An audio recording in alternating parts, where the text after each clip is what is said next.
Thank you, everyone. Welcome to those who've travelled to Brussels for this event, and welcome to our online participants also. We recognise that for the online participants, it may be not your favourite time zone. You may have had to get up very early in the morning, or you may be long time past your regular bedtime to join. So we really do appreciate the online participation, as well as those who've travelled maybe quite a distance to be with us in person. Let's kick off with the formal proceedings. I'd just like to welcome my colleague, Laszlo Toth, Head of Policy Europe, to give the opening remarks for today. Laszlo.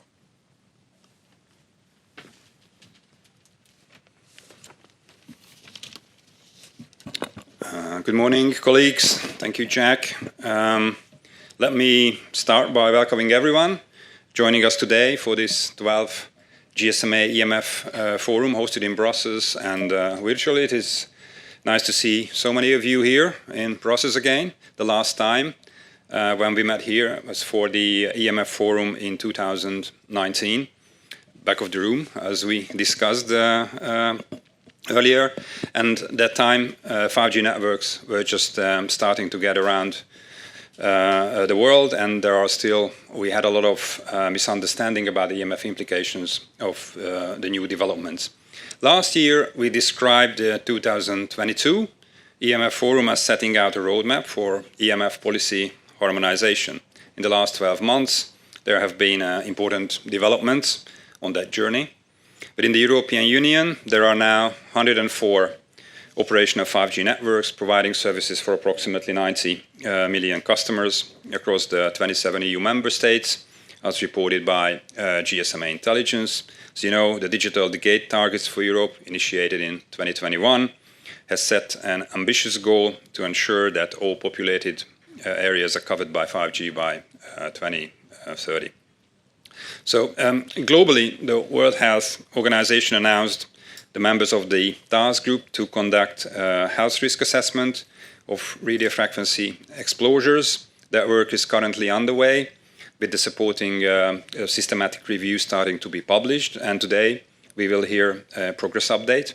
The GSMA encourages countries to use the outputs of the WHO work to inform their own policies.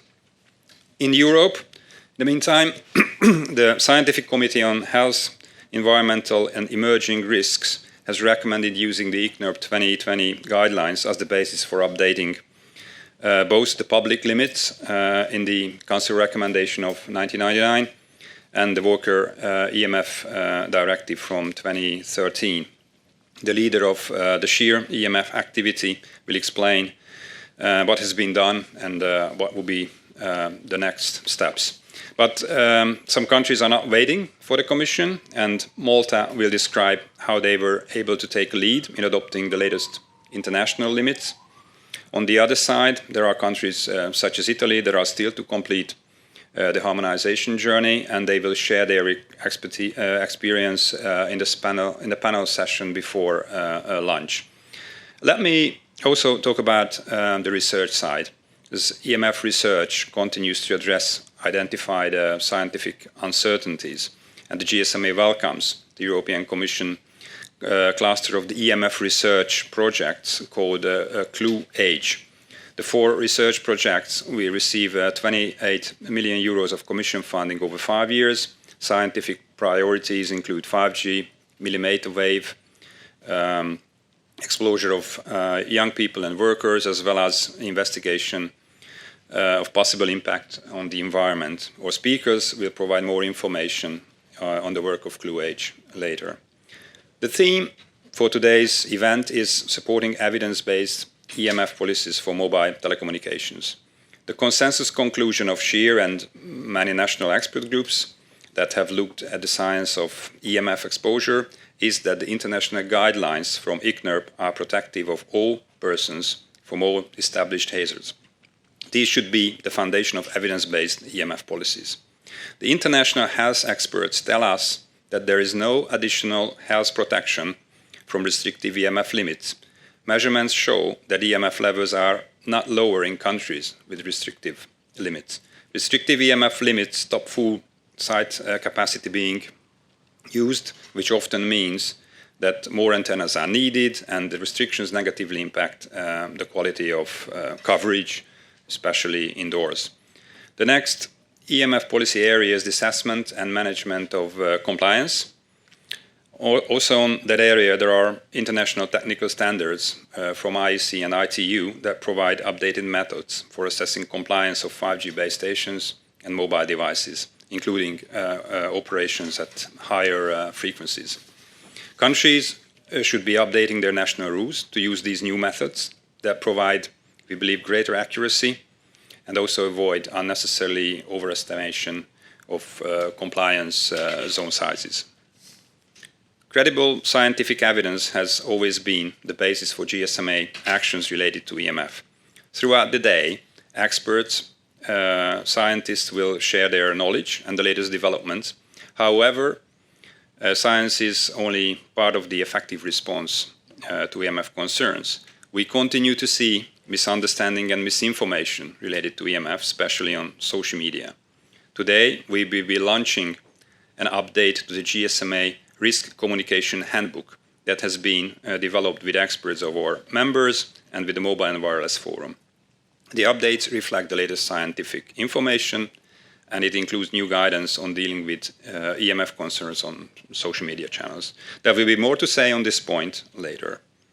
So maximizing the mobile technologies means getting the policy settings right. So the international EMF exposure guidelines, the international technical standards, and communication of good practices are the essentials of evidence-based EMF policy. The GSMA hopes that what you hear today will support your country's journey towards greater EMF harmonization. But before I finish, I want to take this opportunity to thank the steering group, members of the GSMA Health and EMF and Health Working Group, and the supporting GSMA staff for their hard work preparing for today. We also thank the speakers for agreeing to share their expertise and insights. The goal of every GSMA EMF forum has been to contribute to improved understanding and sharing good practices, and I know that you will find the discussions informative, and I wanted to wish you a successful day. Thank you, and back to you, Jack.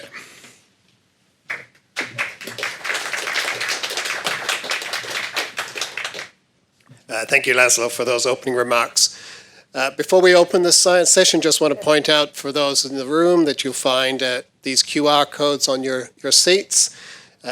Consistent with GSMA policy around events, we're avoiding printed materials, so you'll be able to download the event guide, the website for the EMF Forum today, where you'll find the updated materials. And there's a feedback survey that we hope you'll fill out before you leave today so that we can continue to develop this event going forward. One of the pieces of feedback we've had from every EMF forum previously is science remains important. And so we've always had a scientific update as part of the forum, and this year is no exception.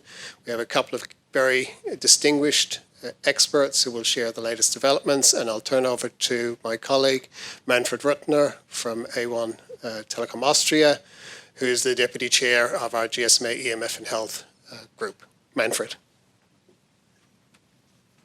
Thank you, Jake, for the introduction. I hope the mic is working. Yeah, it's working. Thank you for the introduction. I'm really honored that I was asked to guide you through this section, through this part of the EMF Forum, the science perspective. We have two speakers, and I would like to welcome Professor Isabelle Lacroix from École Pratique des Hautes Études in Paris and Professor Theo Samaras from Aristotle University of Thessaloniki in Greece. Both are presenting online, and I'm sure that it will work in a good way. And the start is from Professor Samaras. He's joining us online. He's a specialist in safety and medical applications of electromagnetic fields, working mainly with exposure assessment and dosimetry. He's currently a professor of applied electromagnetics and bioelectromagnetics at the Aristotle University of Thessaloniki and affiliate professor of the University of Malta. He is currently member of the European Commission Scientific Committee on Health, Environmental and Emergent Risk, SCHEER, and He will talk about the SCHEER RF-EMF final opinion and the European-supported EMF research cluster Clue H. And I hope the online presentation will work. And to Professor Samaras, thank you for joining us. And please start your presentation. Good morning. Thank you very much for the invitation to join this 12th GSMA Forum on policy. As I said in the introduction, I will present you the latest opinion of the Scientific Committee on Health, Environmental and Emerging Risks on EMF. Next slide, please. Of which I'm a member since 2016. Next slide, please. What is this committee? This scientific committee is one of the two non-food committees of the European Commission that has the responsibility to advise scientific issues the General Directorate of Health, DG Santé, and the request for this advice comes usually from European Commission services. It could be the General Directorate of Health itself, but can be also other general directorates, as you will see later. Usually what the scientific committee provides advice on risks that are multidisciplinary and rather complex to be handled by other scientific committees or food committees. And about it, they ask advice mainly for public health issues, that are not under the remit of other risk assessment bodies in the EU. So electromagnetic fields is one of the issues that is within the scope of this SCHEER, as we call it, of the Scientific Committee on Health, Environmental and Emerging Risks. And before I go to the opinion itself, as it was announced earlier, I would like to tell you a couple of words of how this scientific committee, how SCHEER works. Next slide, please.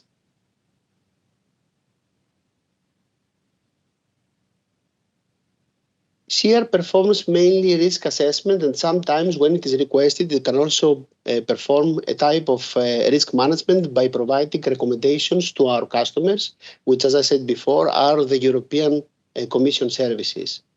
Now, when we perform a risk assessment, we use the weight of evidence approach, and this is described in our memorandum on weight of evidence and uncertainties, which was revised in 2018. It can be found on the internet on the committee's site.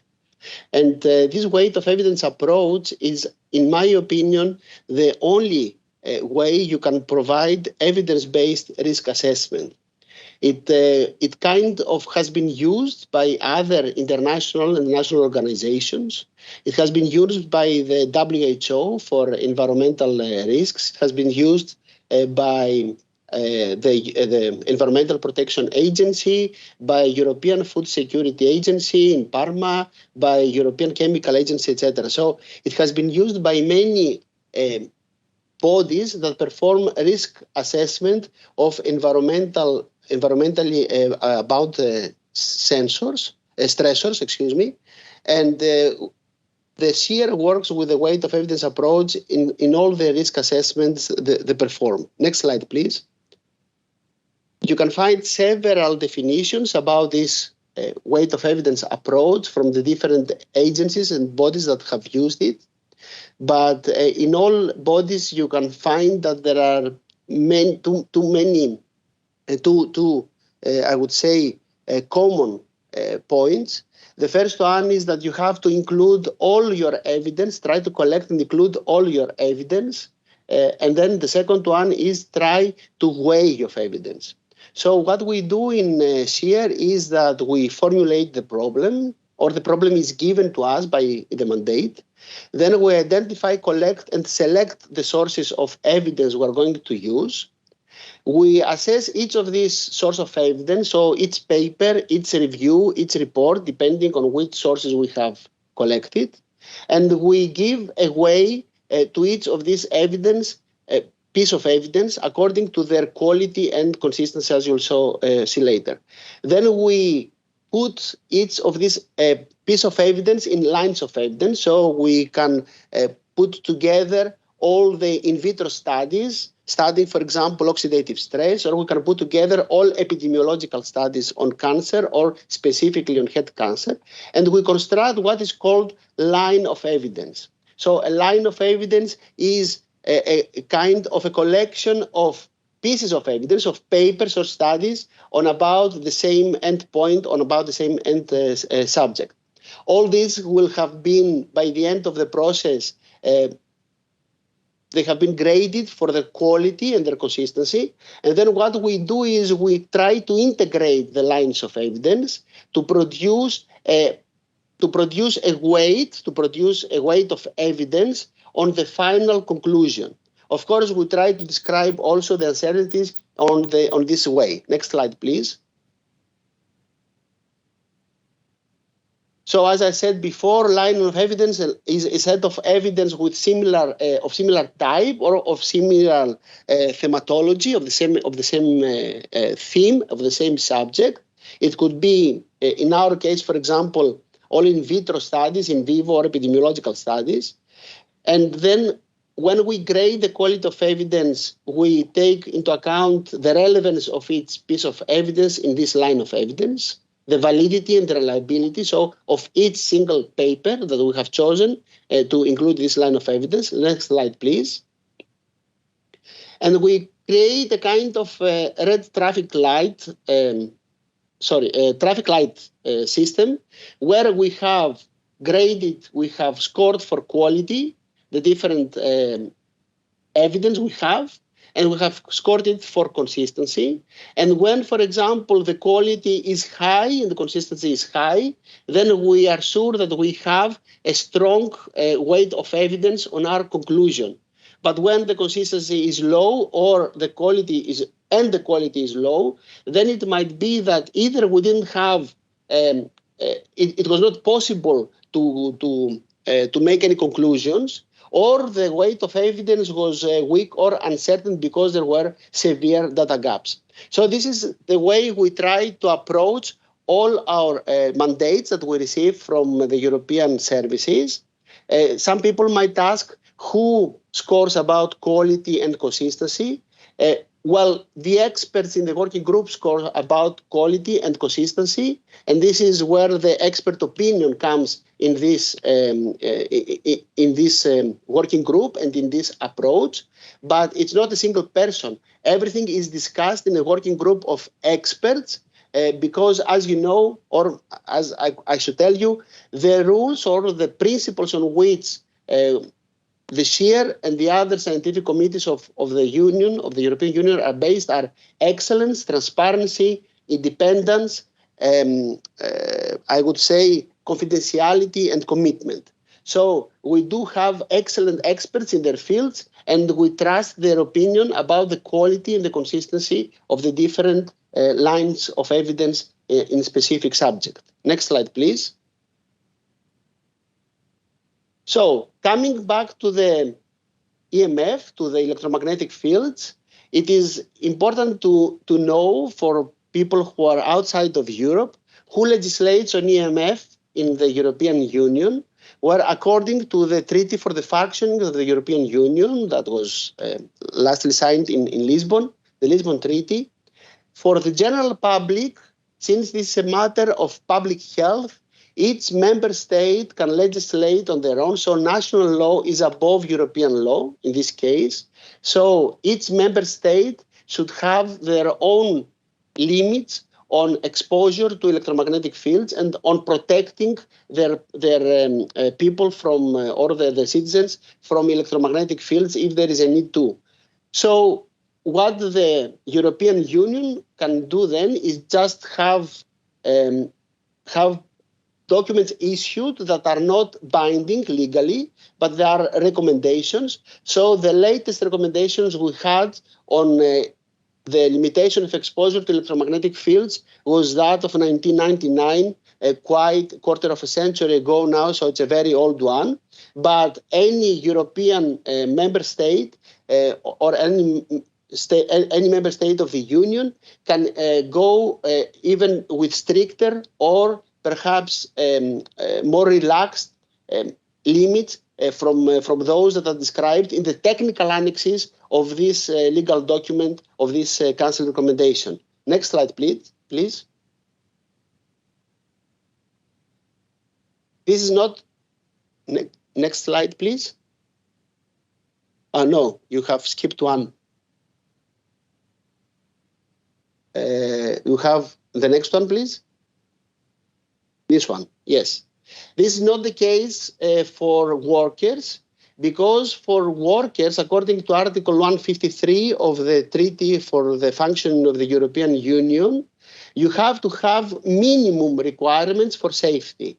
And these minimum requirements have to be transferred to the national legislation of each member state, and they form the basis from which stricter limits can occur, but not more relaxed ones. So the directive about the protection of workers from electromagnetic fields is a more recent one, since it was published in 2013, and in its technical annexes, it provides the numbers and the limits which have to be transferred to the national legislations, either as they are, either per se, or more restrictive, more conservative ones than the ones that are described in this directive. Because a directive is a law, is a European law, and this is above the national law and has to be implemented. Next slide, please.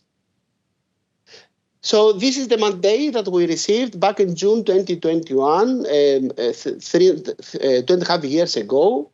The first mandate was to create an opinion whether there is a need to change the technical annexes that contain these limitations, both of the Council recommendation for the general public and of the directive for the workers, in view of the ICNIRP guidelines that had been published the previous year in 2020.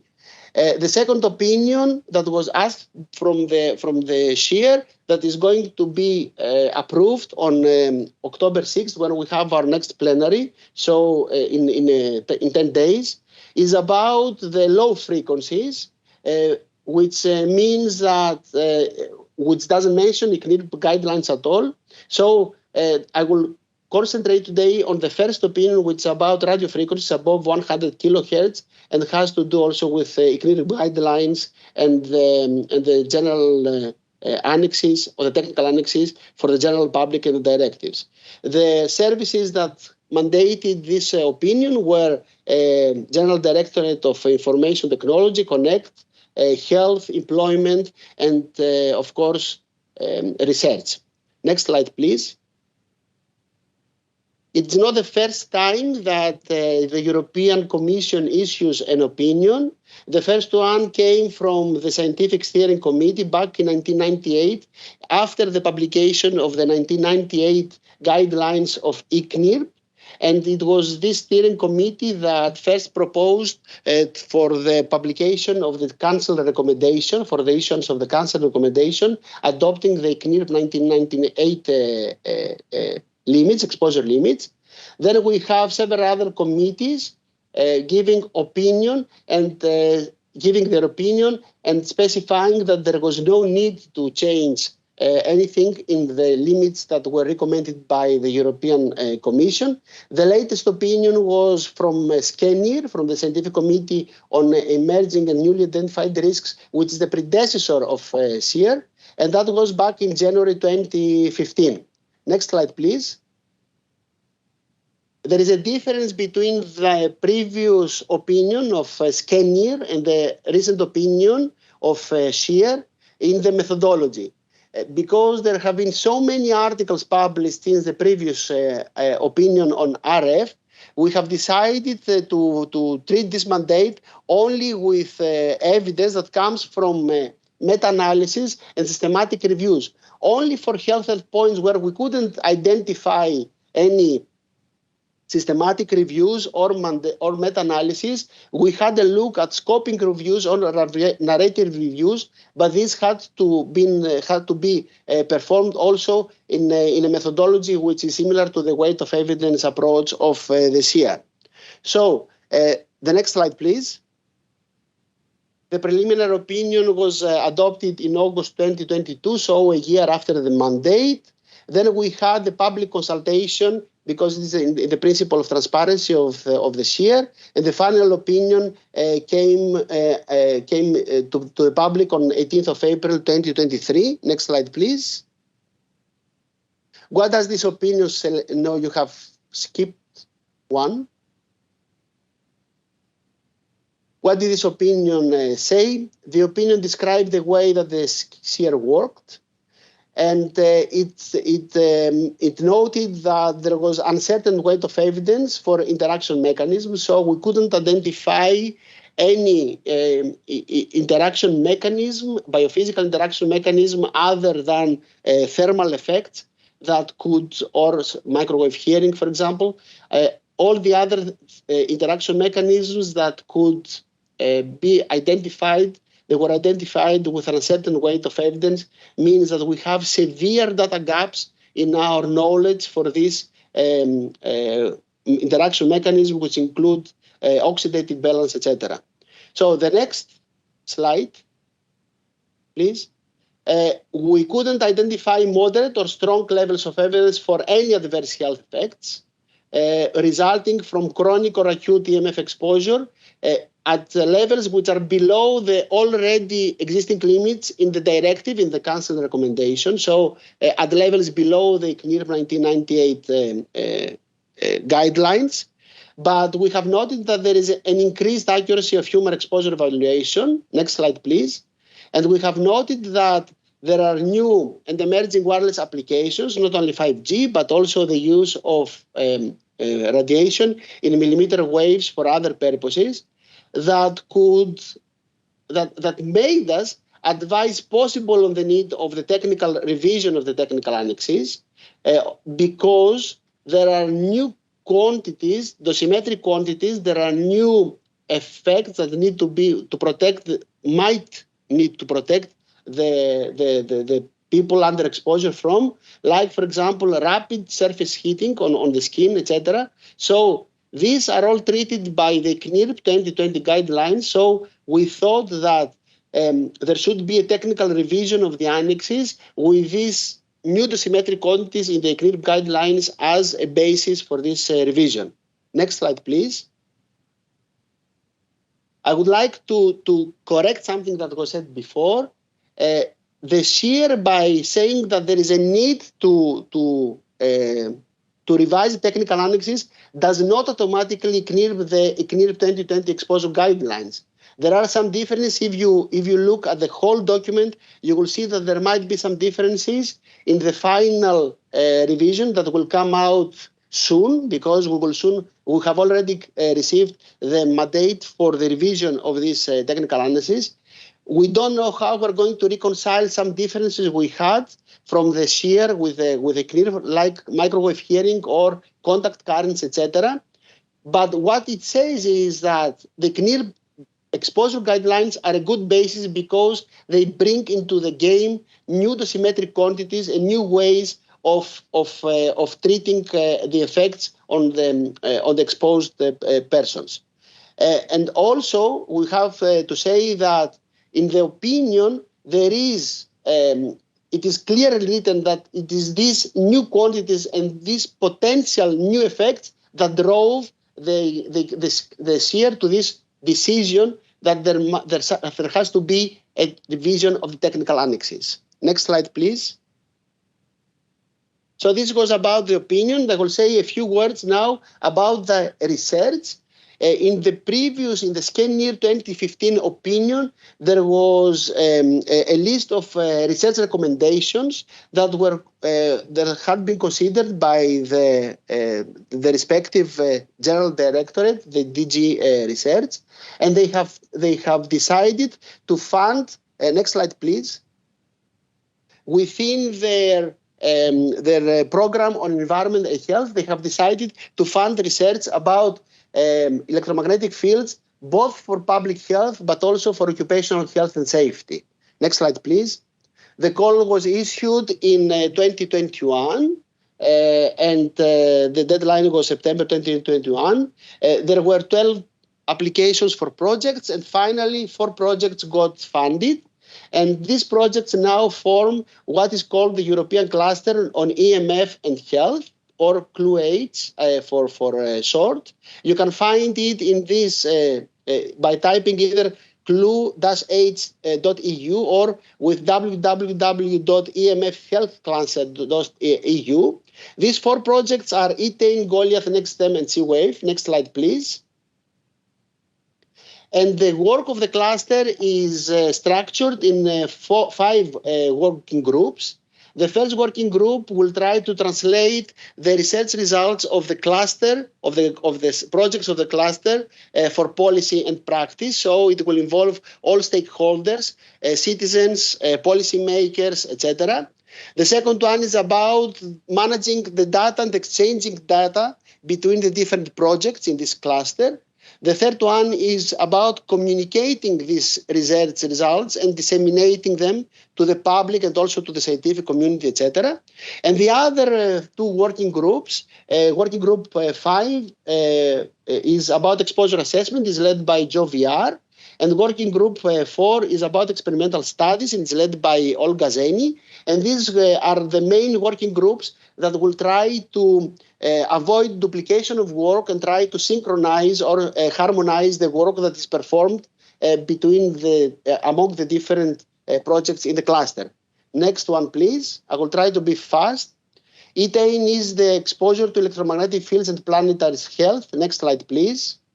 This is led by Professor Anke Hoes at the University of Utrecht. Its objectives are mainly to characterize exposure and to associate potential possible risks, and also try to educate the public how to reduce their exposure. But they will also, apart from public health, they will look also into global health, in particular into pollinators, and these will lead them to a final appreciation, evaluation of the potential effect of electromagnetic fields to planetary health. Next slide, please. 12 partners, 5 years. You can see here the partners, 6.6 million. Next slide, please. And as I said, they will have an app that will try to measure the use of mobile phones and mobile devices, and they will do research, lab research on insects, pollinators, fruit flies, etc. And eventually they will try to evaluate planetary health. This was Ethane. Next slide, please. The next project is Goliath. Goliath is led by Dr. Monica Goossens from the ISI Global in Barcelona. And they also try to characterize and monitor RF-EMF exposure, in particular of 5G, and try to see if there are any potential neurophysiological or biological effects. They will try to establish, if possible, a causal relationship between exposure and the use of these devices and the neuropsychological or biological effects. Next slide, please. You can see here this is 21 partners. They have also associated partners from the States, but also partners from Asia. I have to mention here that these partners are also associated to another project, C-Wave, the one that I'm leading. And we're very glad to have also associated partners from around the world, and not only partners from Europe. Next slide, please. This is the PERT diagram. So the main emphasis in young people and workers, try to characterize their exposure and see if there are any neuropsychological effects or effects on the cognitive effects. But they will also see into the thermoregulation and radical stress in these people, so they will perform also this kind of experiments. This will be also a 5-year project. Next slide, please. But this one, NextGem, is going to be a 4-year project. NextGem is a data-centric project, so it will try to collect data from in vitro experiments, for example, on red blood cells, lymphocytes, and perhaps also cells collected from exposed people, and also data from experiments on C. elegans, on worms. And what they will try to do is try with the data they will collect, together with the data they will collect about exposure. Next slide, please. sorry, this is next. This is the breakdown of the partners. It is led by Dr. Nikolos Petroullakis from Fourth in Heraklion, Crete. You can see it's a 4-year project. Next slide, please. From the data they will collect in their knowledge and innovation hub, they call Niki, they will try to answer 3 case studies that they have picked about potential health effects that result from millimeter waves in indoor and outdoor experiments, but also for the effects on reproduction, and finally for optimizing the exposure and also the coverage of 5G 5G networks outdoors. Next slide, please. So C-Wave is the project, the last one. I have them in alphabetical order.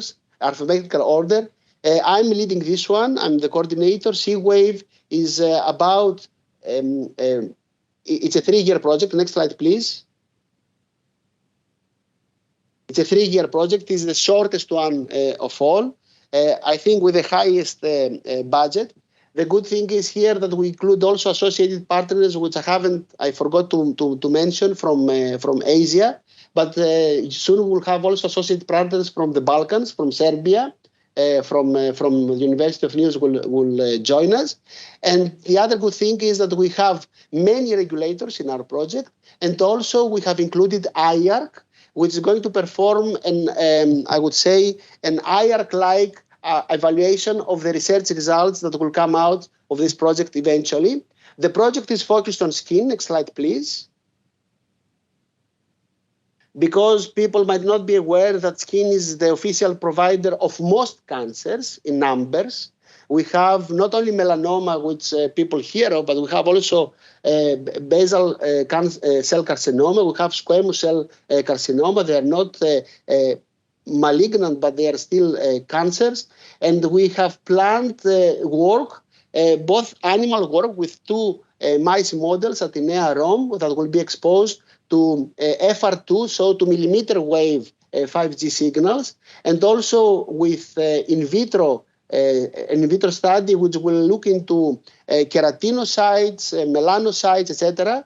And we will try to combine that with the results we'll have from the only clinical study in this clue age with human subjects that will take place in SUV in Lausanne, where we will expose double-blindly the parts of their forearm to see if there will have early changes with transspectromics. We'll try to find if there are early changes in the behavior of the cells that might lead to potential health effects. Next slide, please.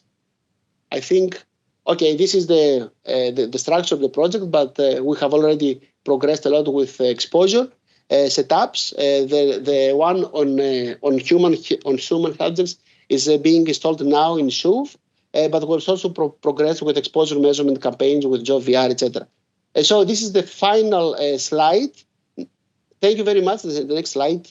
Thank you very much for your attention, and I'm eager to answer to any questions.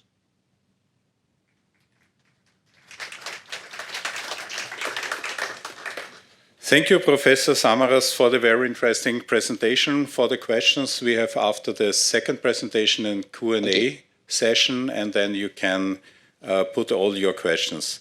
For the online participants, I have to apologize for the sound problems. I hope it works now and the problems are fixed. Now I would like to introduce Professor Isabelle Lacroix. Her research deals mainly with the biological and toxicological effects of non-invasive electromagnetic fields, investigating genotoxicity, apoptosis, stress markers, or electrical activities in rodents and cell cultures exposed to mobile phone signals or 50 Hz magnetic fields. She is also currently member of the Brussels Capital and Wallonia expert committees on the topic of non-ionizing radiation and involved in the Goliath and Attain European project. Thank you for joining us, and please start your presentation. Hello, everybody. Thank you for the introduction. I will tell you a little bit about 5G and health. Next, please. Next slide, please. My talk will be divided into two parts, and I first would like to share with you what we learned before the 5G, and then what we expect from 5G. Next slide, please.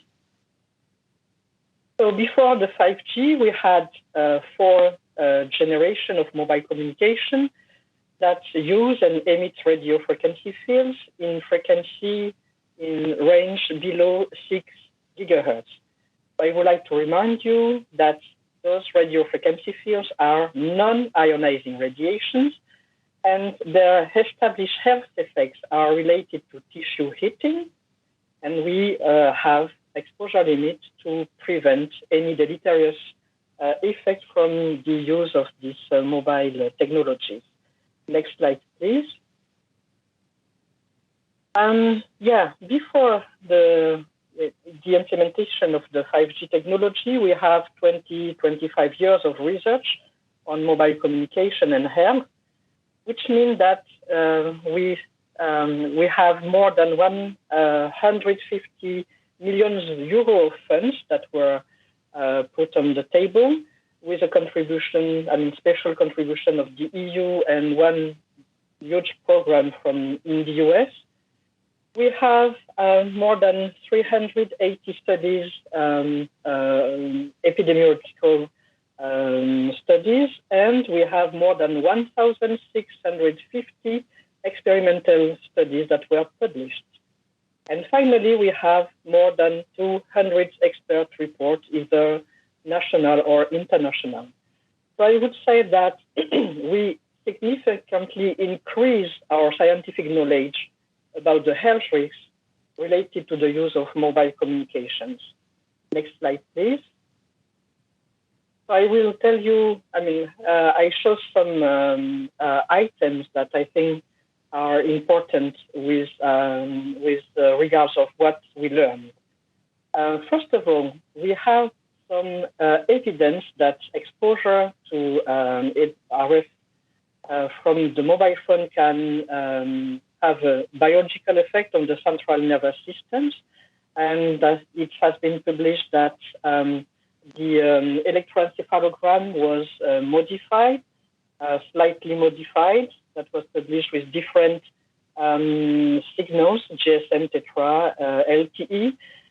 And what is important is that it's basically a biological effect that was evidenced, because no related health effects could be identified in relation to this effect on EEG. Next slide, please. Yeah, rewriting the electromagnetic hypersensibility, the EHS. I think that's one of the major contribution on these topics. Along with all the experimental work, of course, is the report published by the French ANSES in 2018, where it is clearly stated that there is no association between the exposure to RF and the symptoms that are reported by those people who self-declared they are EHS people. Next slide, please. Cancer was actually one of the main questions we had when the mobile phone technology came out. And as you all know, in 2011, the International Agency for Research in Cancer classified the radio frequency field from mobile phones only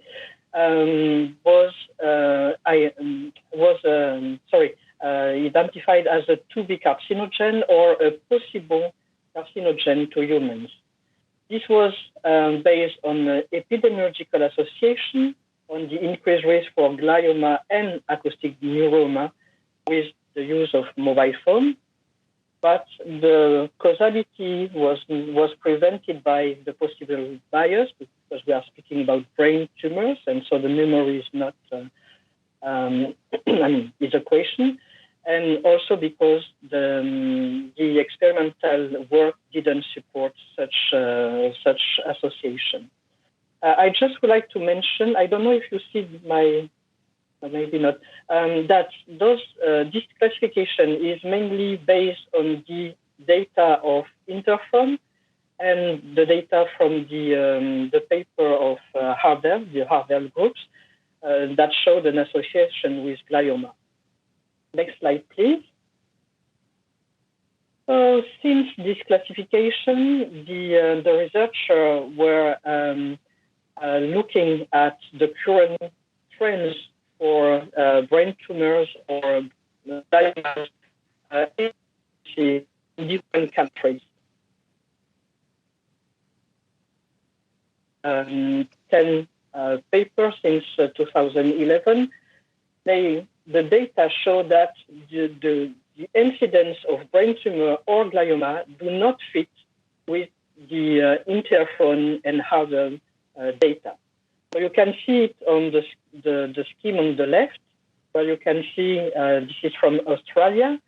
You can see in blue on the left is for males the incidence, the real incidence, and you can see in red what should be obtained if either the Interphone for the lowest line or the Harder for the highest line data were verified. So this is the same for the females. And I also on the right put one paper, one of the latest paper with the data in Canada, where you can see again the incidence for the glioma in this country, and you can see that you do not see actually any trend for an increase in these incidences. So this is really reassuring. Also, we all know that glioma has a very long latency to, for the development, so we still need to be cautious, but still reassuring. Next slide, please. Just to mention that there is evidence that the use of screens, probably the overuse of screen, probably more than the RF exposure from this equipment, are associated with some well-being, some impacts on well-being, especially in children and adolescents. And there is an association with fatigue and with depression, for example, that are suggested by the scientific research. Next slide, please. What is quite specific, I would say, in this research field are the controversy. And in the early 2020s, papers were identified based on their data that suggested some deleterious effects on health, for example, on the blood-brain barrier, on the cancer through genotoxic effects or expression of some specific enzyme, and on behavior. And in an attempt to reproduce those data, several programs funded research that actually couldn't reproduce any of these effects. So this is quite critical because a lot of money and a lot of manpower was put on this, and there was no confirmation. This is very important. Please, next slide. And I think that one of the reasons for those controversy is that the exposure setup are not always well defined, and there is no dosimetry. You can see that a lot of colleagues are the expertise to produce, to build and characterize a good exposure setup for in vitro or in vivo experiments. Next slide. But it's really a pity that we still see in 2023 papers that published data based on experiments using genuine mobile phone to expose either locally or whole body or animals, to expose flies, or to expose cells like this laptop here used as an exposure setup. So, and we still didn't fix this problem because there is so many journals. They were the editors who don't know anything about the exposure to radio frequency fields. Anyway, next slide, please. So to conclude about before the 5G, I would say that below the current exposure limit, and I think it's similar to what Theo said, there is no demonstrated health effects, and there is no biophysical mechanism that was identified that could explain any non-thermal effect of radio frequency fields.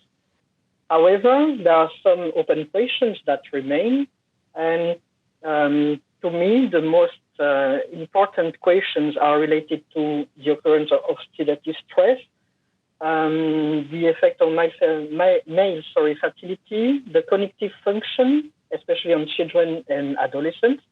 And there are actually those subjects were identified by WHO, and there are some systematic reviews ongoing on these topics. And of course, WHO identifies some other topics such as cancer and symptoms. Next slide, please. So now, the 5G. What do we expect? The 5G is just a new mobile communication generation. It uses radio frequency fields in the range of below 6 gigahertz. So it will use existing generation from the 2G to the 4G, and a new frequency will and the new frequency is the 3.5 gigahertz. And it will also use radio frequency fields in the frequency range above 6 gigahertz. And the next frequency to be implemented should be the 26 gigahertz band, and some other frequencies, higher frequencies, could be implemented in the future. So basically, from the 5G signal using the already existing frequencies, my conclusion from what we know before 5G are still true. We have similar mechanisms and also similar degree of health protection. The question is about the new frequencies of 5G. Next slide, please. And especially, I mean, the question comes from the coming 26 gigahertz frequency band, 26, 28, I think, something like that, and some other higher frequencies in the future, as I mentioned. With this frequency, we are in the millimeter wave band, which spans from 30 to 300 gigahertz. So 2630 is mainly the same. And what is specific in this with these millimeter waves is that the absorption of the RF energy is superficial, meaning that the critical effect is documented about above 250 watts per meter square, and it's related to the skin heating. So superficial absorption means absorption within the skin. And we have already exposure limits from the EMF of the IEEE. Next slide, please. Yeah. So with this millimeter wave, the biological target will be mainly the skin, as mentioned already by Theo, and also the eyes. But in the case of eyes, we can clean and protect our eyes, which is not the case for skin. And so now the brain tissues won't be exposed anymore. The brain won't be a target of the millimeter wave. So this is just a scheme to illustrate the fact that the skin it will absorb most of all of the RF power. Next slide, please. So, of course, we have new frequencies and little experimental work on these frequencies, and we have new targets. So I would say that, again, more research is needed, and as you already heard, it's already ongoing. And of course, we need quality research of quality, and also there is the problem of the risk the perception, which is not new, but still is still true for 5G with a lot of alarming messages. Next slide, please. Yeah, more research is needed is basically the conclusion of this review paper published in 2019, where they said that there is no enough information for a meaningful safety assessment. Next slide, please. In relation to the scientific research, we already have some information. And I mentioned here one group in France who is expert in the investigation of the effect of 60 gigahertz effects. And I would say that from their work, there is so far no evidence for any deleterious effect without, except health effects, of course, if you have high power millimeter waves. Next slide, please. And we already have some investigation at 3.5 gigahertz. I listed here the paper I could identify, and I would say that from these results, first, only one group used a 5G modulation, and we have mixed model, in vivo, in vitro, and mixed results, effects, no effects. So basically, at this stage, there is no possibility to make any conclusion. Next slide, please. So I would like to share with you some information about this CLUH cluster, and more specifically about one recent deliverable about the scientific strategy of the cluster, where we try to identify scientific topics that could potentiate synergies across the 4 projects of this cluster. Next slide, please. And thanks, Theo, for the introduction of this cluster. I just would like to share with you two tables. This one, the synergy actually that were identified are only from the in vitro and the small animals in experiments. Here you see that we will, different 3 of the project will look at transcriptomics and metabolomics in different cell models related mostly with skin models. And you see that we will mostly investigate the 26 gigahertz frequency, as well as some experiment with the 3.5 gigahertz. And we will also use some Drosophila and Cenorhabditis elegans, as mentioned by Theo. Next slide, please. And there is a huge effort within the 4 projects to investigate the effect of this this radio frequency field on oxidative stress. You see that all projects plan to look at this endpoint, and we will use skin cells or skin models mainly. And again, you can see the frequency 3.5 and 26. Next slide, please. So to conclude my talk, I would say that up to now, health risk seems unlikely unless exposure exceeds the current exposure limits. That I think also the conclusion from the SCHEER. And I would say that we are quite lucky to have a coordinated research at the EU level that is ongoing with this QH, and maybe some other project will be funded later.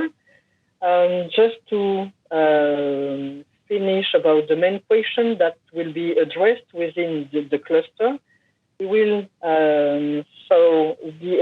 are interested in specific subpopulation, children, young people, occupationally exposed people. We are interested in co-exposure or multi-exposures. The cluster will really give an integrative research on skin, because we have in silico, in vitro, in vivo, and human experiments. And as you already heard from Theo, the endpoint will be thermoregulation, cancer, oxidative stress, and we will have some epigenetics experiment and omics. And finally, the biodiversity will be also investigated, especially within the ETN project.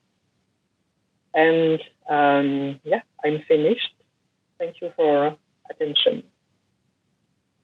Thank you very much for this very informative presentation, and we are really in time.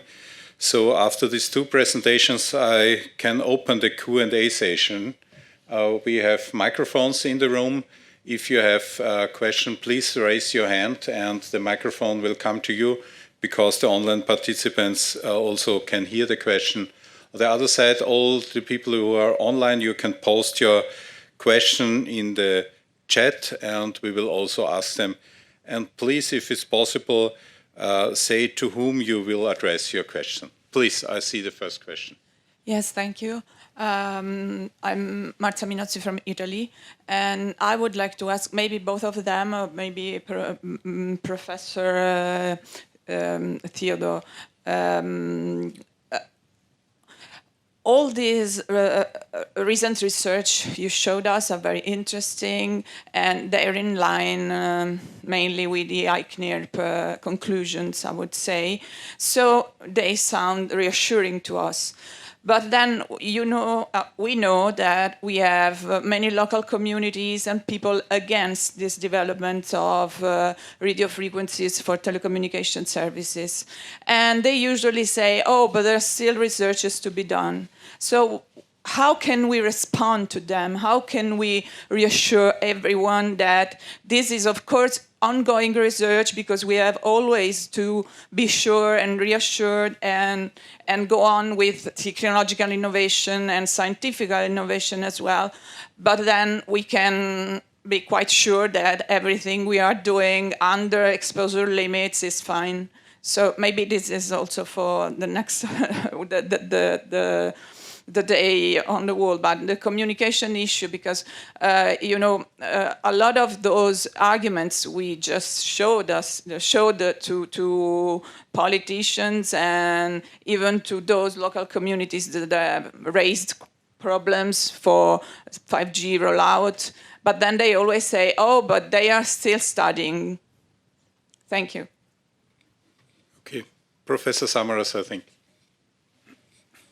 Yes, I have to say a priori that I'm not an expert in communication. We do have in C-Wave, in the new project that is running now, and also in collaboration. In fact, communication of risk and management of this communication is one of the activities in two projects that have kind of merged. So we have from Goliath and C-Wave in this cluster.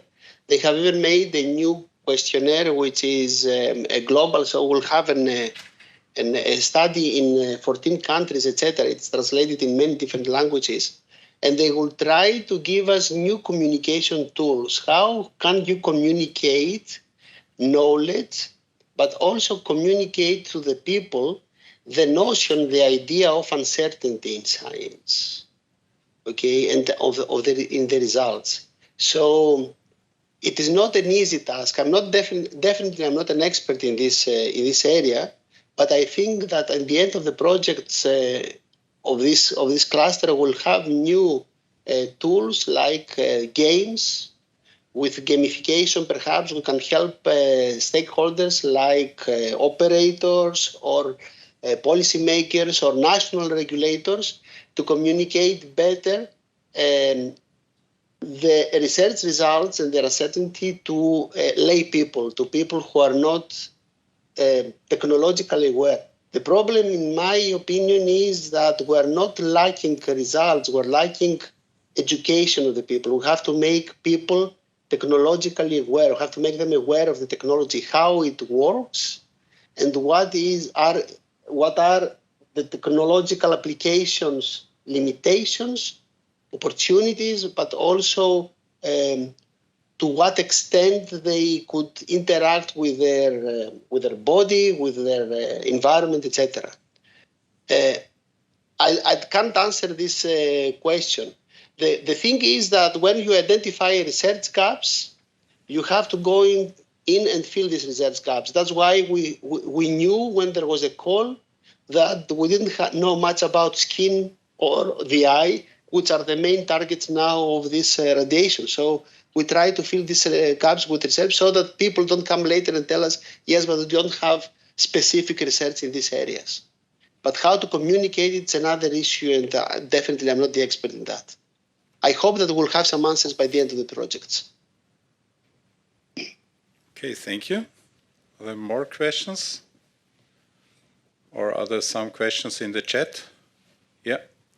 Yes, we've got a question from the chat directed to Theo, asking about the studies involving skin exposure and asking, will the UV be used as a positive control in those studies or some other agent as a positive control? No, we will not have positive controls for this study for humans, but we will definitely have one of the groups, because we have 4 groups of exposed subjects. 10 people will be people who have had sun exposure to the point that they are predisposed for cancer. So they will pick up in a way that they have already had their UV exposure in the past, but not during the experiment, no. May I add something, please? Yeah, please. Yeah, actually, yeah, of course, in humans, it's not possible, I guess, but in vitro, for in vitro experiments, yes, we will use UV as a positive control. Okay. Are there some questions in the room or on the chat?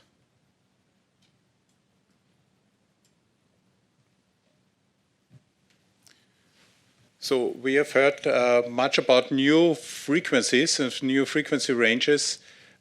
Is there any need to have science in the old frequency range, or are there every question answered?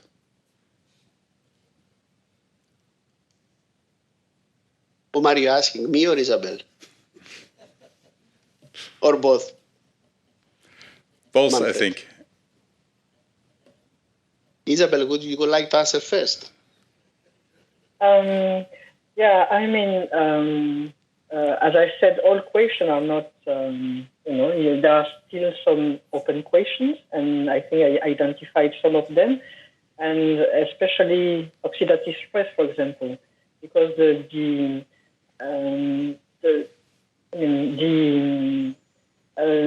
data that are available on this topic are actually of not poor quality, I would say, and very, very controversial. So it's it's just impossible to conclude. So we really need more work on that, because oxidative stress is, of course, an indirect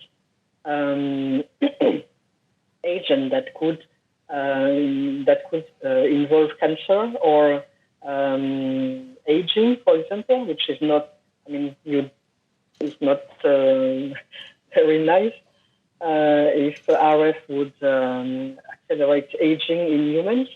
So there are some questions. To me, as I said, male fertility is also one question because, again, we need really very good quality research. But again, it's just a wish, I guess, because it's very difficult to see good papers on this topic. It's the research for radio frequency fields, and especially now with the 26 gigahertz, is very expensive, and we really need to have two expertise in one site, physics and biology. And so, it's not so easy to perform a good quality research on this topic. But there are some, for the male fertility, the thing is that we know that heating is one of the, can impact the male fertility. It's very well known. And then if you have experiments with where the exposure is not characterized and not correct, you may heat actually the organs, the testes, and then, of course, you can conclude about negative effects on male fertility. So I would say that we have quite some open questions, but it's difficult to obtain and to get the real gold standard research in this area. I have an additional question to Professor Samaras. You told us in the presentation that the technical annex of the EU recommendation will be done by SCHEER, and you said it will a preliminary version will be ready in few weeks, something like this. Can you tell us a little bit about the timetable and what are the next steps, especially also for the Workers' Directive? Yes, no, the technical annex is definitely will not be ready in a few weeks. It's just that about 2 months ago, we received a mandate again from DG Santé, from another unit of General Directorate of Health and Consumer Safety. What we received is a mandate to form a working group to change these technical annexes.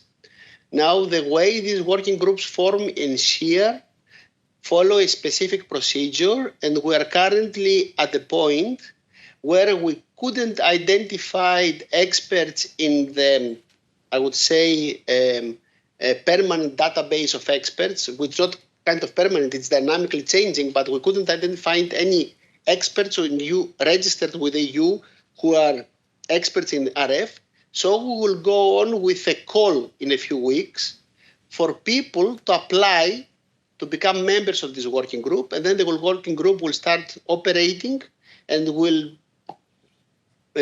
change the technical annexes. The technical annexes will concern only the Council recommendation. For the directive, we hadn't had any input yet from the General Directorate of Employment. We only had from DG Health, which is about public health. So I can't tell you when or how the Directorate for Employment will move about the Workers' Directive. But for the other one, things are, for the general public, things have started already moving. And we will soon have the working group that will look into the annexes and propose the changes that then have to be adopted by the plenary of the SCHEER. Okay. This has to be done by, I suppose, by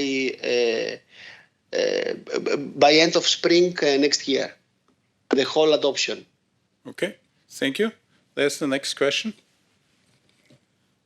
Murray Rumney from Edinburgh. Yeah, it seems the evidence for there not being a problem from EMF is quite overwhelming, but I also speak with people who think the opposite and think that there's a very large amount of evidence to say that there is a problem. In your experience, both of you, what would you say was the strongest evidence or the biggest concern that you've come across that would suggest there might be a problem? Maybe we'll start by Professor Leroy.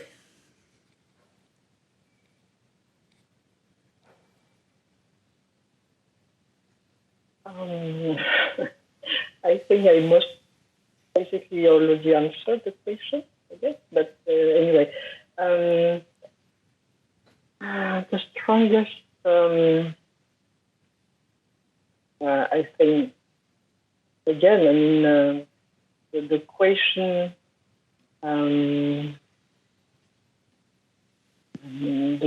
about male fertility is important.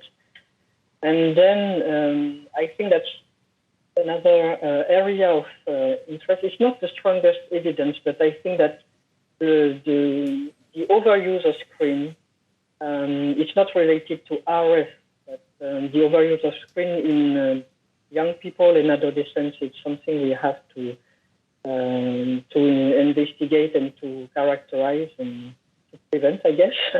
But, well, I mean, I think, to me, I already said that it's not the strong... okay, maybe I didn't really get the question. Sorry. You've kind of... Yep. What's going on? There we go. Yeah, I mean... Yeah, it's barely working. That's it working now, okay. Yeah, you mentioned the one that I was thinking of, which was male fertility. I've seen a lot of talk about that. But just in general, you know, what if you were trying to make the case for the other side, because, you know, in this room, you know, we're all seen as being industry insiders, therefore we've got a reason to push a certain narrative. But if you were to take the opposite point of view and try and push the best argument from the people that think there is a problem, you've mentioned one that I'm aware of, and maybe we can get another opinion on that. Yeah, the thing is that usually people who are against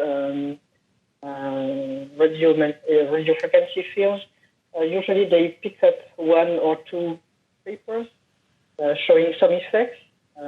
So it could be, you know, behavior, it could be cancer, and they just try to stay within this paper and this data. So that's and of course they can find in the literature. I mean, it's very, you can find, as I said, the controversy is such that you can find you can reach a very opposite conclusion if you take only the paper showing effects, and so you said, yes, it's very dangerous, or if you take only paper showing no effect, and just, yes, it's safe. So maybe the truth is, you know, in between. Also, I mean, today there is basically no, I mean, it's clear that under the exposure limit, nothing happens so far. So yes, it's easy then to take some, you can find some reviews who really take only, I mean, biased reviews that will show you that the radio frequency fields are genotoxic and are lead to cancer. And then it's very difficult to say, you know, yeah, you have paper who conclude on that. So yes, it's difficult. And then that's the reason why those expert committee and yes, this only the expert committees that really have this weight of evidence approach and are, I think, are close to the truth. If you don't have this, then you can either conclude on one way or the other. And of course, people who are against radio frequency fields and mobile phones and base stations, they will only consider those papers showing effects. Maybe there's also a link to the following question I have. You talked about the quality of research. What will you do in Clue H, for example, to provide really good quality of research? And on the other hand, what can the scientific community do to have really good quality in the research? Yeah, I mean, in the open project, the quality will be provided through the monitoring of temperature, especially for in vitro exposures. You can also monitor temperature in animals. It will be provided by the control, positive controls, as we mentioned already, by at least coding samples. The best would be, to have a blind exposure, and then everything is blind. But I mean, if you cannot have blind exposure, you can at least code your samples so it's blind at the analysis level, and sham control, which means that the sample, either the animals or whatever you have as a sample, you have one group which is managed the same way as the exposed. And yes, if you have this, I think that you can say that your research is of quality. And then, those quality criteria, they have been published, I think, 3 times at least. Mike Ripaccioli already published something about the quality of research in the bioelectromagnetics community. And then Vijay and Myrtil Simco, they published some years ago, again, quality matters, stating, clear quality criteria and showing that the most criteria the less criteria you have, the most effects you get. Okay, so yeah, the problem, we know how to do it, but I think that unfortunately, maybe journal editors should be informed about these criteria. But it's a hard work. There is so many journals, and then they can, they can take care of this recommendation or not. But maybe that would be the best way, maybe, to get more quality papers published. Okay, thank you very much. Thank you for the good discussion. It's my pleasure to introduce Dr. Joseph Verbeek to speak in this session. I won't go through his bio. You can read that in the event program. He's here because he's the methodologist for the WHO RF-EMF task group. If you've looked at his bio, you'll see his extensive experience as a methodologist in other WHO risk assessments for noise, nanotechnologies, and for air pollution. So we welcome Joseph to the stage to provide an update on where the WHO EMF project is at for this. Thank you. Yeah, thank you very much, Jack, for the short introduction. I'm the methodologist, so it means actually I'm not a real expert in RF-EMF or their health effects. But maybe that's good, and that is a view from an outsider who has a different look at it. Wait a minute. May I have the next slide, please? And the next one. And apparently the next one, no. Yeah. After a short introduction, I wasn't aware there was this pop-up thing going on, so you have to bear with me. After a short introduction, I'm going to tell you a little bit more about the WHO RF-EMF fields activity, and then the next, please. I'm going to explain to you where exactly we are in the process of producing evidence, and the next one, please. And then I'm going to look into detail into the evidence that has been published at the moment. Oh, I may do this myself now. Thank you. Okay. The WHO International EMF project has a long history. It's been established in 1996 already. It's coordinated by the WHO headquarters, and the objective is to review the scientific literature on the health effects of RF-EMF. Exactly what we've been talking about in the past hour. It is meant to be the input for international harmonized standards. So different from other environmental fields. In this field, WHO doesn't set the standards, but just collects the evidence and provides that to the bodies that want to set these standards. The output of the project is in environmental health criteria monograph, and there are many of them published a long time ago already. The first one on radio waves in 1981, on other EMF in 1984, 1987, and 1993. So quite a long time ago, you may say. In the meantime, there have been different studies. The well-known International Agency on Research on Cancer report in 2002, updated in 2013.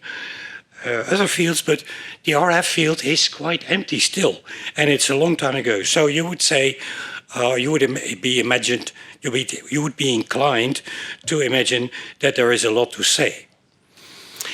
The objective is to summarize the scientific literature, to perform a health risk assessment, and to give a summary of the national policies in a EHC monograph. So that is the final product that we're going to deliver. The scope is radio frequency fields. It's both about public and occupational exposures, and you are the target audience. Policymakers, Ministry of Health, Ministry of Labour, telecommunications. So I'm speaking to you as the target audience of our project. What is the process? The process has been very long because it started already in 2012. The then scientific committee started doing a scoping report of all available evidence on human observational studies, experimental studies, animal studies, and experimental cell studies. And these are very many studies. I think they're in the database at the moment. There's something like 4,000 scientific articles that have been reviewed. So that is very many. And you can't look into detail of all these separate effects. So we carried out a study on prioritizing health outcomes, which are the most important health outcomes that should be studied. And then based on these prioritization studies, we commissioned systematic reviews for that look into the effects of RF-EMF on adverse health outcomes. Then the next step is that there's going to be, there is already an independent task force of scientists that's going to all this material and is going to formulate conclusions about the health effects of RF-EMF. And in addition, they will look at the health risk assessment, and this will all be reported in the EHC monograph. So quite a complex project. There have been many hurdles on the way. For example, where are we with the scoping report? Started in 2012, was finished after a couple of years, but then WHO came and said, well, our methodology is not this, it's different nowadays. You have to have a methodologist, so that's why I came in, and you have to better look into a systematic review of the evidence. Nevertheless, we continue with the scoping report because I think it's very, very useful. It gives a very good overview of all possible adverse health effects without going into great detail. But still, we need the overview to be sure at what we are looking. The scoping report is finalized for use by the task group, and it has chapters on, I would say, all possible adverse health outcome that you can imagine. And that is a problem, of course. We've seen scientists pick their topics, and they can pick any topic. You know, they're human beings. They think, hey, this is interesting. We're going to look into this. So you have to prioritize and you have to focus in some way or another to be able to get something that is realistic. As mentioned in previous meetings, these were the priority outcomes that we found through a survey of radio frequency experts. We asked 250, I think, experts across the world. From this list, what do you think is the most critical outcome that should be studied into detail? And then these 6 came up: cancer, heat-related outcomes, fertility, symptoms, cognitive performance, and oxidative stress. So that's been published in Environmental International, and you can look up the article and the reasons why people voted for these outcomes. These outcomes were taken as the point of departure to commission systematic reviews. So then we have a, let's say, a focus in our study on what is really important. For cancer, there were two systematic reviews, for which one protocol was published. The idea of a systematic review is that first you exactly state what you're going to do, and then you follow that protocol so that, you know, on the way you don't get diverted to, hey, this is interesting too, let's look at that, and you get a totally different outcome. So these protocols are very important. They've been published for all but one review. In Environmental National is a high-quality scientific journal in this field.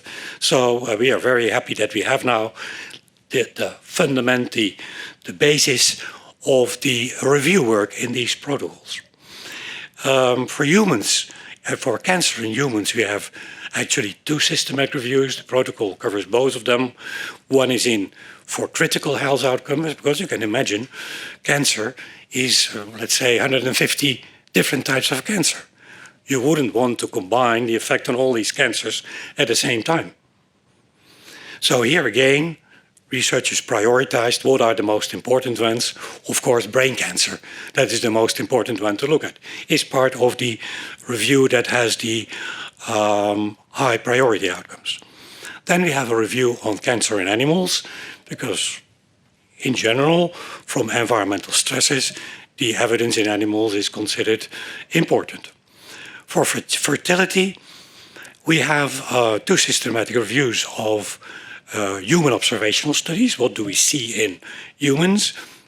Male, female, of course, and the same in animals. For symptoms, we have a systematic review of the human observational studies. There are not so many. And of the human experimental studies, quite a few there. Cognitive function, same idea.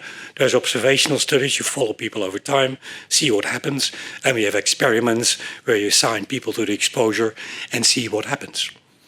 And then we have a review on biomarkers of oxidative stress and one on heat-related outcomes, but that hasn't been published yet. These protocols should have led within a year to the publication of a systematic review, but it was a difficult project to manage. There's a lot of uncertainty. People say, I don't feel sure. How do I come to good outcomes? Even though in spite we had laid down all the methods, it was still difficult. One systematic review has now been published. I'm very, very happy because finally we have a concrete result. And 4 other systematic reviews have been submitted and will undergo peer review. So as a scientist, as part of the publication process in Environment International, will look at the quality standards used by these reviewers, and then finally the editor independently will decide about the publication of the final article. So this is actually out of the hands of WHO. Then in the final stage of writing, which means that there is really a draft manuscript already, there's 6 other systematic reviews, and we really expect that these will be submitted to the journal within, let's say, the coming months. And then there's 2 systematic reviews that are still in progress, and they might take a little bit later. So I would say not too bad. Took longer than expected, but we made nice progress. Then the task group. The task group has been set up to be, let's say, an independent body of experts that's going to look at these independently conducted systematic reviews. So how independent do you want it? I think it's very good. It's a very nice group. We have 20 experts from around the world in different fields, from epidemiology, experimental studies, animal studies, cell studies, public health. And I think it's very good, it's diverse. Because what you very often see is that these experts sit together, have been sitting together for 30 years, and come to the same conclusion over 30 years. Now we have independently collected evidence that's going to be looked at by a diverse group of experts that have a view on at least part of all what's been done. We have convened in person in Geneva in March 2023, and we have, at the meeting, we have found consensus about the method how to draw conclusions from the scoping report and the systematic review. Later on, I'll explain that it's not really easy. Even if you have a concrete conclusion from the systematic review, it doesn't really mean that you can say this is now the case. We come back to that later. We have found methods how to assess if RF-EMF is a hazard for a specific adverse health outcome and about exposure levels. So I think we made really good progress, and currently the group is working very hard to go through this immense amount of material that has been produced so far and is writing up their preliminary conclusions, and we will meet in October 2023, so in a couple of weeks' time, where we will discuss these preliminary conclusions to be able to have a final meeting in February next year, where we then have to reach consensus about the text. And of course, we hope that it's going to work like this, but I've noticed that it's difficult to manage these projects. So what does the evidence look like? As you may be aware, the first systematic review that has been published is about the effects of RF-EMF on pregnancy and birth outcomes in animals. So it's about female fertility. As we just heard from the experts, they think this is an interesting topic, even though it would have been nicer to be able to present a male fertility review, but it's not in the final stage, so I can't do that. But I can give you the idea what it's going to look like. And I think the other reviews will very much look similar as this review. When we talk about fertility, it's not clear what we actually mean. Well, in humans, infertility is defined as the inability to conceive after trying for a year. It's a difficult outcome. So you can imagine that scientists look for things that are easier to measure. And it's the same in animal research. So the systematic review team looked at 3 major categories of female fertility outcomes. One is the reduction of fecundity, and actually there they looked at, was there a decrease in pregnancy rate, was there a loss of the fetus, and what was the litter size? The litter size means how many pups does a rat or a mouse produce. And then they looked at the adverse effects on the offspring health at birth. What we're all afraid of course, that there would be congenital defects, that there would be fetal malformations, that the sex ratio might be altered. All these things are very important in fertility research. And then, as a third outcome category, the researchers looked at the delayed effects. What happens to the offspring that has been exposed in utero and that then grows up? Do they have learning and memory problems? Is there brain pathology, etc., etc.? So there are 88 papers included in this systematic review. And that is something noteworthy, because it's very many for a systematic review. So you imagine you focus on a tiny little topic, and still you find 88 studies. And these studies were published over a very long range of time. For I think the first study 75, the latest 2018. And there is no systematic review of these papers. Can you imagine? So anybody can pick any paper and say, hey, there's an effect on fertility, without, regarding the other papers. So that's why I personally think this systematic review is very important. Because finally, after, 50 years of research, somebody is going to collect all the evidence and see what it says. The three major outcome categories, I already expanded on that. And then the researchers did something which is called meta-analysis. And here you see the meta-analysis of the litter size. On average, rats and mice get about 10 puppies. That is well known. Now, what you do in a meta-analysis, you combine the results of all these studies in a weighted average. So if there is a decrease of 1 puppy in one study and a decrease of 10 puppies in another studies, then the average would be 5.5. But then it's weighted, forget about that, but it gives you an idea of what the average study actually produces as a result. And then the researchers produced these nice forest plots. I like it very much, forest plots. You see all the studies together to be able to see the forest and not the trees. Because that's what it's all about, of course, that you have a complete picture of what is available for this specific topic. The vertical line in the middle is the line of no effect. The bold dots, the squares, the bold squares, is the outcome of the study. And the horizontal line is the level of uncertainty around it. So a very small dot means a very small study, and a very small study usually has a very large uncertainty. And the other way around, a very large dot, large study, very little uncertainty. So you see, there's all kinds of studies there, small, large, and especially many. Here at the bottom, you can still see a tiny diamond, because there's so many studies, it's a bit difficult to visualize this, and usually it's much larger. The tiny little diamond is the average effect across studies. So I think it's easy to understand. I mean, you get an idea. At least I think everybody can understand this. This is not something that's for scientists only. And I think it's very helpful. So here we have the full forest plot of all the studies that measured the effect of RF-EMF on litter size. And these are now divided in two parts. A part where we said we have low or no, we have some or no concern that the studies are not so good, that they are biased.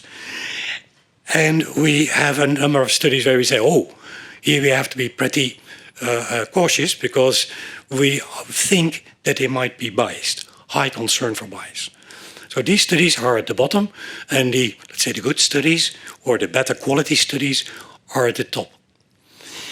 And what's then interesting to see is if you look at both diamonds and the numbers that are behind the diamonds, you see that the high concern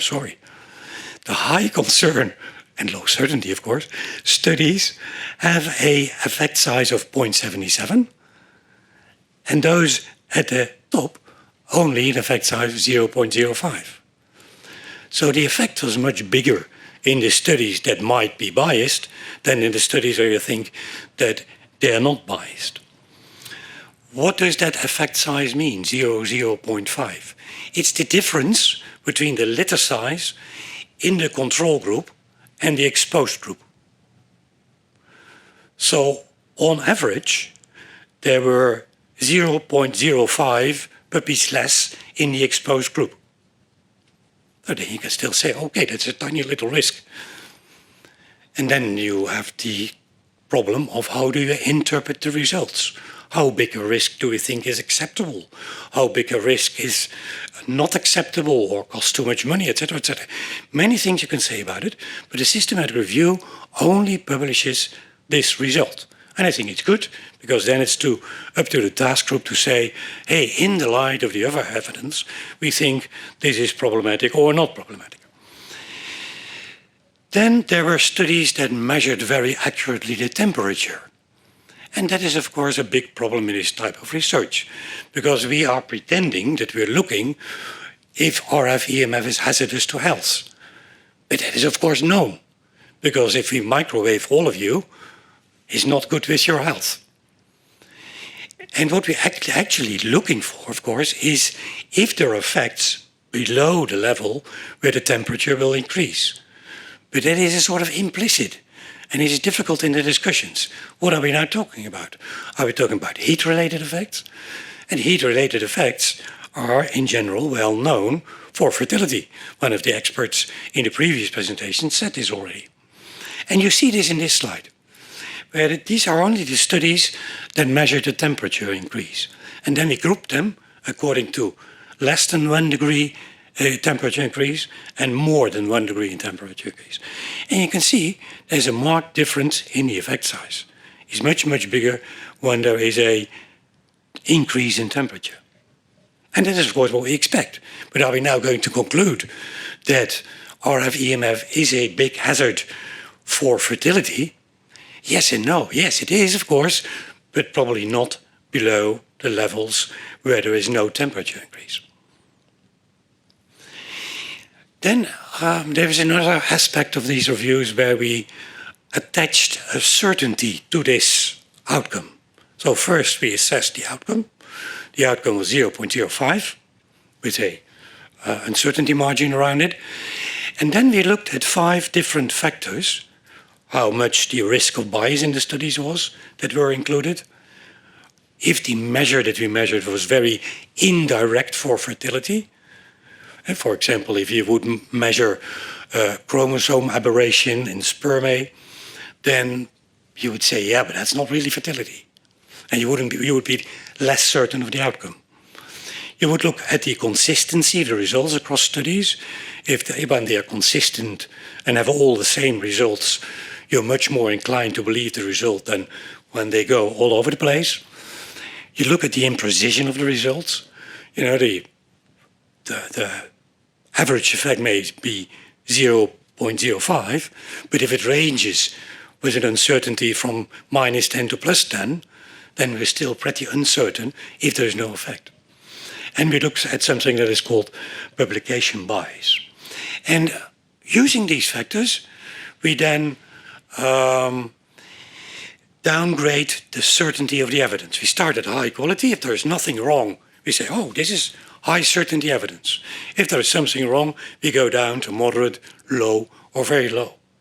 So we get actually 2 estimates of the effect. One is the real effect size, and the other thing is how certain we are of this. And if you have all very bad quality studies, to say it in plain language, then of course you end up with very low certainty evidence, even though there can be many. For example, for the lack of an effect on litter size, for the idea that the reduction in litter size is really tiny, tiny little, we said, well, actually, we have many studies with low risk of bias that show this effect. This is a very direct measure, how many pups these animals get. Results were very similar across studies. The confidence interval was very narrow, around the 0.05, and we did not see any publication bias. So we say, the review authors say, there's high certainty evidence that there is no effect on litter size in animal studies. And I think that is a very nice result. And I hope we get more of these results, but I'm afraid that we'll get many results that say there's very low certainty evidence that there may be or may be not an effect. Anyway, The researchers said, well, still we would need more research. And because the delayed effects were unclear, showed some significant effects instead of the litter size. And there it would be good to have more research. So I think it's good that they focus on a specific area where they say, hey, this is what we need, instead of more studies, because we don't need more studies. There were many studies where they exposed 5 rats to a mobile phone and 5 rats used as a control, and these studies don't contribute anything and they just harm animals. The quality of studies can certainly be improved, for example, by using standardized outcomes. Researchers use many outcomes, very different. One study did this, another study did that. There's no consensus. So what researchers can do is reach consensus on what are the most important outcomes to measure, so that every study measures the same thing, and then finally in the end we can draw much better conclusions. Well, the idea of better exposure generation, that's a very interesting one. It's been around for 25 years, I think, in studies, and still researchers just do whatever they like. Studies get published. I have no idea how you can change that.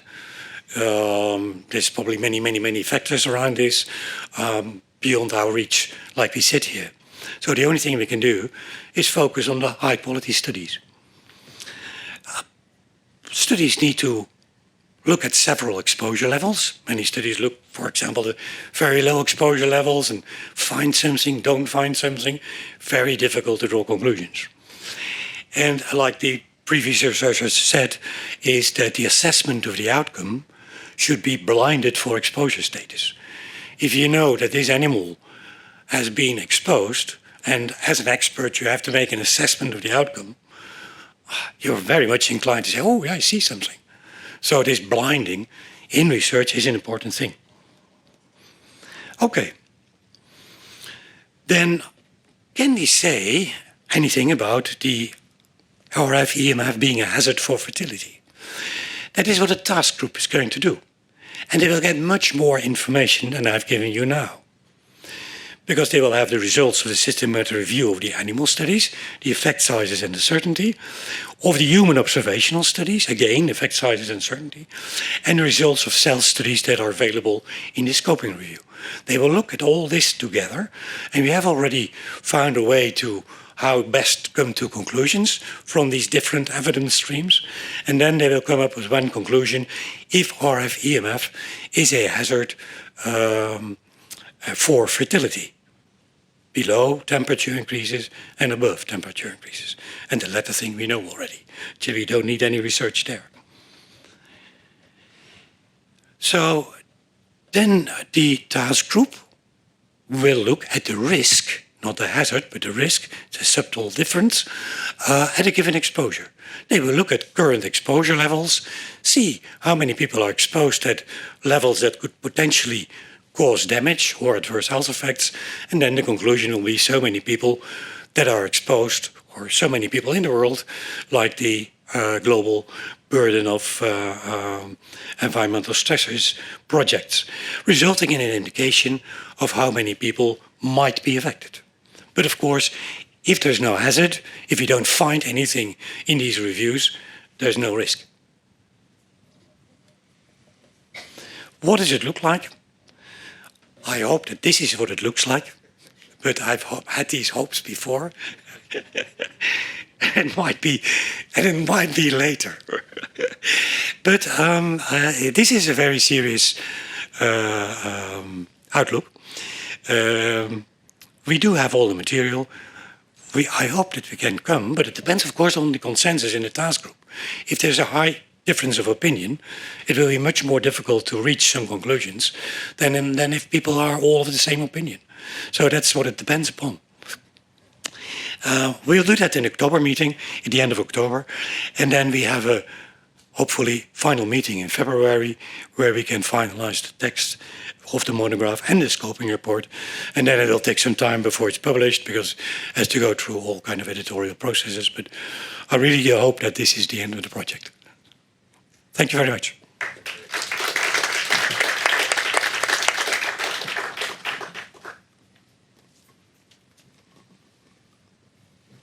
Thank you very much for that very interesting and engaging presentation. We'll take questions now, both in person and online. So if there's somebody here at the front of the room, please. Hi, Murray Romney. That was a really fascinating summary there. I liked the 6 priority areas. I think that was my previous question. What are they? And I think you've said what they are. And also the talk about the exposure levels. When I look at studies, I mean, there's an awful lot of meta, analysis going on. And if you've got rubbish going in, you're going to get rubbish coming out. And whenever I look at a study in EMF, my first thoughts are they haven't a clue what the dose is. And I'm from the test and measurement industry, and that's our job, is to figure out RF levels and chambers and all the rest of it. And most of these studies don't have a clue. One of the most expensive studies, one of the most expensive studies and longest was the NTP rat study, which has gained a lot of attention. And I look at that from an RF point of view. They designed a near-field exposure system, and who knows, the rats might have preferred where it was warmer rather than where it was colder. I mean, the whole thing is nonsense from an uncertainty point of view, and they spent millions on that. What I'm wondering is, there's a lot of groups that are looking at the big picture, analysing what you described as a whole bunch of scientists all off doing their own thing. Could we have a group that actually takes the best understanding of the challenges of creating repeatable dosimetry and actually start recommending how to do these things rather than letting everyone else discover for themselves how to do it or not do it? And then you end up, or other people end up trying to analyze all these studies that didn't have a clue what the exposure level was. At least they thought they did. But you'll never see it stated. The uncertainty was 6 dBs, 10 dBs, They'll never say that because they don't even know, they don't even think to ask the question. So can you think of how, which body could do that, WHO or ICNIRP or I don't know. Can we get some consistency? Because this is expensive long-term research, and right now it's being randomly carried out by people that really don't understand radio. Thank you very much for the very interesting comment. What can we do? I think in 2002 or something like that, there has been published a consensus report about how to generate exposure in these studies. It's just not followed. What you see is that there are a few studies that have high quality exposure generation, and that there are many studies that use mobile phones, for example. But it's all in experimental research. So the experimental research is only part of it. Large part of the body of evidence is human observational studies. In the human observational studies, everybody relies on mobile phones, distance to antennas. It's very difficult to get something different. I think it's only now that these post-personal dosimetry is coming up, where we can get much more precise human observational studies. So it's different in different areas of research. And for sure, we, as WHO, one part of the project is to have a research agenda. For sure, we're going to say again that it's important to have high quality exposure generation. But the problem is, of course, that it's, on the one hand, it's a very difficult field. At least for me, RF-EMF exposure is not my cup of tea, in terms of that I fully understand all the physical and biophysical details of it. On the other hand, it's very easy to say, oh, it's about mobile phones. We use a mobile phone as the exposure generator, and if you don't see anything there, then they're safe. So I think that is the field and how it's looked at in science. Maybe I can ask a question, a smaller issue maybe than trying to solve that one, which we've been trying to solve for the last 3 decades, I think, in this issue. You spoke at the outset that this is work aimed at audiences like the mobile industry, policymakers, the public. Has the program or the plan, is there a communications plan which says how the results are going to be communicated to those like the EMF experts in this room, the policymakers who have to make decisions about what limits to apply, the public that wants to know if, can I use my phone? There's for sure going to be a communication plan. Full stop. That's a reassuring answer. Everybody is very much aware that this is an important aspect. Yeah. So my name is Michael Schüller. I'm with 1&1, a German mobile network operator. And when I started to work on EMF, the 1993 EHC was just published, and I liked it very much. But of course, you can imagine what my question is. We are now 30 years later. So I think from a trust, communication, risk management point of view, I think it is very important to have such essential reviews more often. Of course, we cannot change the past, but are there any plans to produce such environmental health criteria reports more regular in the future? Well, we're still. Thank you very much. It's a very good question. I think there are ideas to do this more regularly in the future, but they're not concrete yet.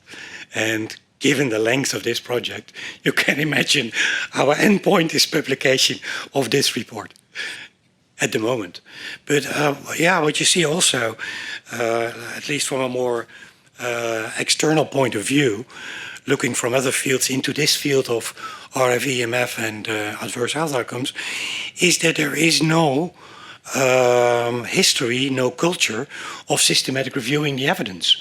For example, to be very nasty, the previous speakers in their projects didn't refer to a systematic review saying, oh, this is the most important aspect that we know now, and therefore we're going to study this. And of course, that is the idea of a systematic review. And like I said, animal studies, 88, they just experiment with the animals, kill them without knowing what anybody else has done. Is bad science. A question on policy then, rather than science. You said that you're going to be updating the survey of national policies that was done, I think, in 2012, the last one. So in terms of the task group conclusions, will there some sort of guidance to policymakers about what's a good policy and what's a bad policy, or will we just have a list of policies that have been implemented without any consideration of effectiveness? It's unclear at this moment. We will have it, but the extent to which depends, I think, on the level of energy that we still have left.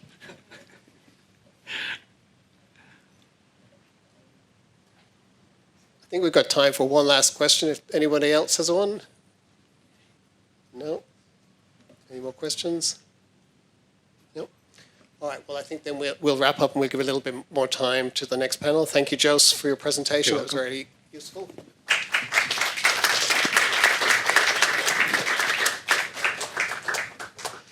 If we can move on to the next slide, please.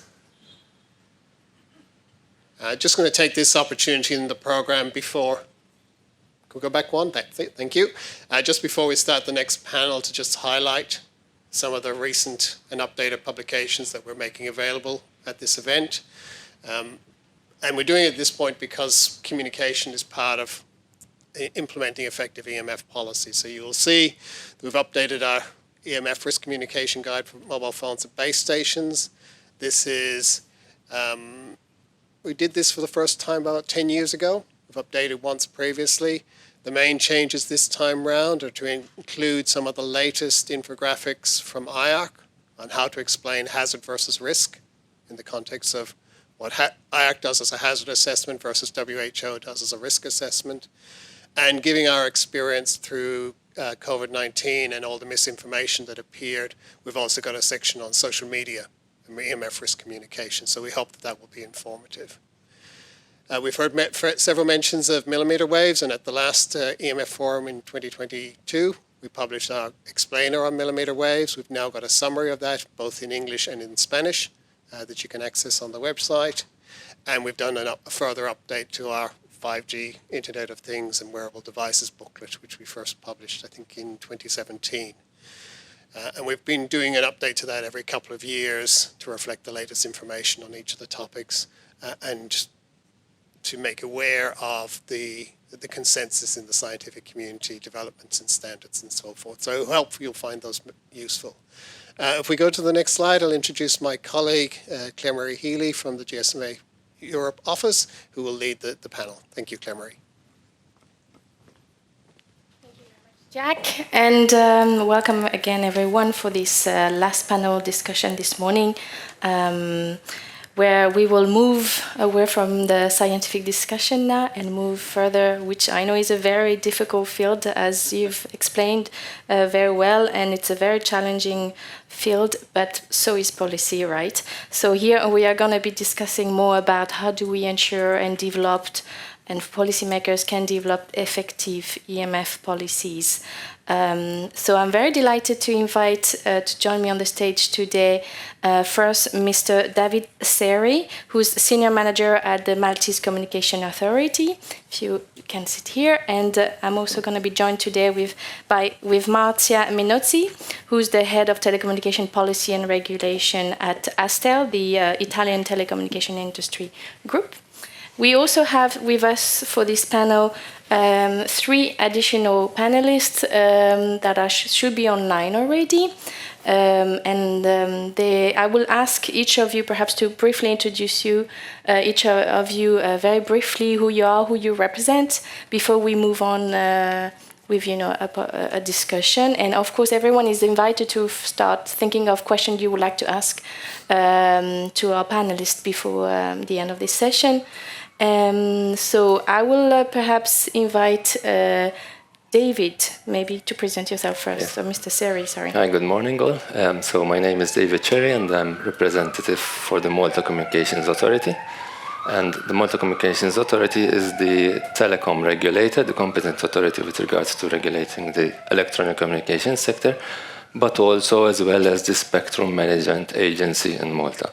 So today I will be wearing, during this discussion, I will be wearing the hat of the telecom regulator in terms of the operators and the customers, as well as the Spectrum Management Authority.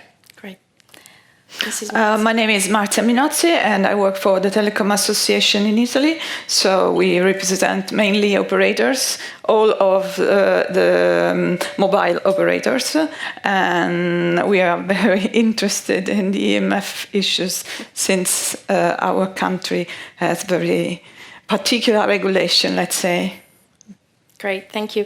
And online together with us, we have Professor Isabelle Lagroix again, so welcome back. Thank you for being here. I think we can maybe avoid you repeating your presentation. We know now that we've heard you already this morning. And then I'm pleased to also have with us today actually Mrs. Uderni from Iliad. Good morning. I'm Saida Wedani. I'm head of public relationship and EMF public authorities relationship and EMF pool expertise at Iliad. Iliad is an international group with operation in France, Italy and Poland. And thank you for inviting me to share our experience from these countries. Thank you. And last but not least, and coming from far away, although virtually, is actually Mr. Emke. Morning, everyone. Am I audible? Yeah. Thank you very much. I'm Brotus Emke. Yes, I live in South Africa. I'd like to say sunny South Africa, but I live in Cape Town, and it was probably the coldest, wettest winter in the past 2 decades. I'm the Group General Manager for Technical Regulatory Affairs of the MTN Group Limited. For those of you that don't know us, the MTN Group has about 300 million customers over 20 markets in the Middle East and Africa. We've got 5 of our networks already operating on 5G, all of them in sub-6 gigahertz bands. We still have all of our networks on 2G and 3G as well, because they're still in emerging markets serve a role. I've been privileged to be part of MTN for the past 25 years, as my grey hair will probably show. My department deals with all the technical regulatory compliance matters for the group governance perspective. We also manage the executive spectrum strategy for the group with the GSMA and the ITU, and we're very close to the very issues of desired 5G spectrum bands. And specifically inside of this is where the custodianship for the overall EMF compliance assurance was born in our company and where it currently resides. Thank you very much. Yeah, wonderful. Thank you. I think it's great to have you all here for that discussion. And let me start perhaps with you, Mr. Seri, first, because actually Malta is seen in Europe as a champion. You already ranked very highly in this DESI, Digital Economic and Society Index that the Commission is developing every year in terms of coverage and also connectivity, especially with 5G. And you've also applied the latest ICNIP limits in Malta. So what is your recipe and how did you achieve such an outcome? Can you give us your secret? Well, thanks, Claire-Marie. So basically, in answering this question, we need to look back a couple of years. So if we look at the EMF policy, which we had back in year 2000, it happened to be again at the year where we saw the proliferation of new mobile operators on the market, as well as we saw the proliferation and the deployment of 3G technology back then. So Malta considered that point in time a good opportunity to review the EMF policy which was in place prior to year 2000. And in carrying out the review of the EMF policy, it was decided that the ICNIRP 1998 levels should be adopted at that point in time. So when now we had the publication of the ICNIRP 2020 guidelines, one of the logical aspects that Malta could do was to review the ICNIRP 2020 guidelines and also then determine the differences which were brought, or the changes which were brought with the ICNIRP 2020 guidelines. And like that, we could identify how the existing EMF policy back then will be impacted. Obviously, the review was carried out both from a medical perspective and from a technical perspective. And this was important for Malta because, as I said, the EMF policy, it had direct reference in the primary legislation where it was stating that operators of radio telecommunications equipment, they need to comply with the ICNIRP guidelines. And specifically in the secondary legislative instruments, we were making direct reference to the ICNIRP 1998 guidelines. So we're in a position where we had the legislative instruments clearly identifying ICNIRP 1998, and now at a position where we had new studies or the new guidelines by ICNIRP 2020. So obviously, from our end, we are the technical person, so we could carry out the study from a technical aspect. But from the medical aspect, it's not our remit, it's not our competence. We don't have that knowledge. So what we did is we engaged in discussions with the Superintendent of Public Health in Malta, who have the expertise and the competence in the medical field, and who are also the competent authority or the competent body who are set to set the exposure levels for EMF. And after studying the ICNIRP 2020 guidelines and engaging in lengthy discussions with them, we got the green light that we could adopt the ICNIRP 2020 reference levels. Obviously, I'm not going to delve into the details of the ICNIRP 2020 reference levels because we all are aware of such effects. Then following that, we have the green light from the Superintendent of Public Health. Then obviously, from our perspective, the technical aspect, we studied the changes that we had to bring in place in order to ensure that the processes and procedures in implementing the EMF policy, which was revised towards adopting the ICNIRP 2020 guidelines, were reflecting the necessary changes brought forward by the ICNIRP 2020 guidelines. So like that, now that we had the green light to adopt the ICNIRP 2020 reference levels, we need to ensure that the methodology that we are adopting in carrying out the measurements are indeed in line with the ICNIRP 2020 procedure. Great. Thank you for that. Very helpful. But if I can move on maybe to you, Mrs. Minozzi. In Italy, it's a bit of a different situation, right? It's one of those European countries which is not really following the ICNIRP guidelines, right? Yeah. So how do you actually manage such a situation in Italy where, for instance, there are some claim that the EMF budget is close to saturation at sites? What does that mean for 5G, for instance, and what are the barriers to EMF limits harmonization in Italy? It's a very complex issue. Let's start from what are the effects, because operators are anyway investing in 5G rollout. So we have the DAISY numbers that says that we are an overall of 99% of coverage.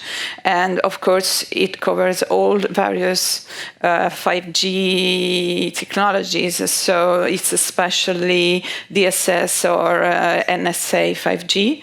And of course, it's much more difficult to develop higher standards, and especially these strict limits we have even competitive effects, because of course operators have entered the market in different times. So there are some operators that are particularly complaining about this exhaustion of possibility to develop the network. And also the competition authority has taken some advices to government in recent years, multiple advices, because it came out with a government warning in 2018, in 2021, and even in the recent one, since they each year develop a warning to the government for the annual competition law. And every year they underline the fact that our EMF limits have to be revised. And also, as Telecom Association, we have done a lot of work, because in recent years we also had to overcome local authorities' complaints, since there are citizens committees that are against the antennas rollout, and so it's a very complex issue. So if you ask me also what are the limits and the difficulties to revise the limits, I would say that sometimes it's even difficult to understand exactly what these are, because when you talk to politicians, they of course understand the scientific issues, and we have done a lot of reporting of scientific studies, but then you need consensus. I mean, then the main worries for politicians and for policymakers is consensus. And since these minorities that are against the 5G rollout are very vocal, it is a strong point. It's really something difficult to overcome.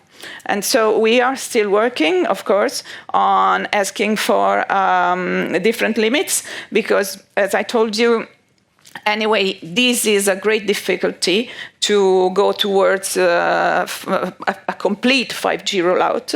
And we hope that something will change. We have seen that some countries in Europe have done this change, for example, in Poland. So we hope to learn something from their expertise. But this is the situation now. Yeah, great. Thank you. Actually, it's nice you mentioned Poland, because Mrs. Uderni, your Iliad group, you're also part of this footprint in not only just in Italy, but you also have a footprint in Poland. And Poland has moved recently to adopt also new ICNIP limits since the end of December 2019. Has this improved the environment for your deployment, especially in Poland? Yeah, as you put it, in Poland until 2019, much more restrictive EMF limits were in place. One effect, among others, was the inability to deploy effectively 5G or densify urban areas with 4G. Harmonisation of EMF limits, as you put it, also took in place in 2020. It enabled the expansion of the network, especially in urban areas. It also leveraged the competition conditions between new entrants and historical operators, also especially in urban areas, in urban dense areas. It also led to enhance quality of service by allowing optimized radio planning and frequency allocation. Great, thank you so much. So that's the concrete effect we noticed with the 2020 decision to harmonize the limit. Great, thank you so much. Now, I think we're moving to a very different market here and footprint with you, Emke. Your MTN is actually a Pan-African mobile operator. You have around 232 million mobile subscribers. It's making you the largest mobile network operators in Africa. And you bring a non-European perspective to this discussion today, which is very interesting. So I'd like to ask you, in your market, how do you operate in such a situation that you have different EMF regulation in all your footprint? How do you manage that? Thank you. Yes, it's true that, in fact, many of our markets, there's no formal regulation nor specification around EMF compliance. Now, I'm sure that many of you in developed markets would appreciate to be able to focus on other things rather than over stringent EMF limitations, but within the realms of our diligence in sustainability and transparency, we decided by ourselves in 2022, with our board support, to take lead in formalizing an EMF policy largely from the bottom up. We recognize that even if you're not guided by authorities in this manner, the way you conduct yourself around EMF health and safety always opens you up to the possibility of reputational risk if you don't demonstrate due care in this regard.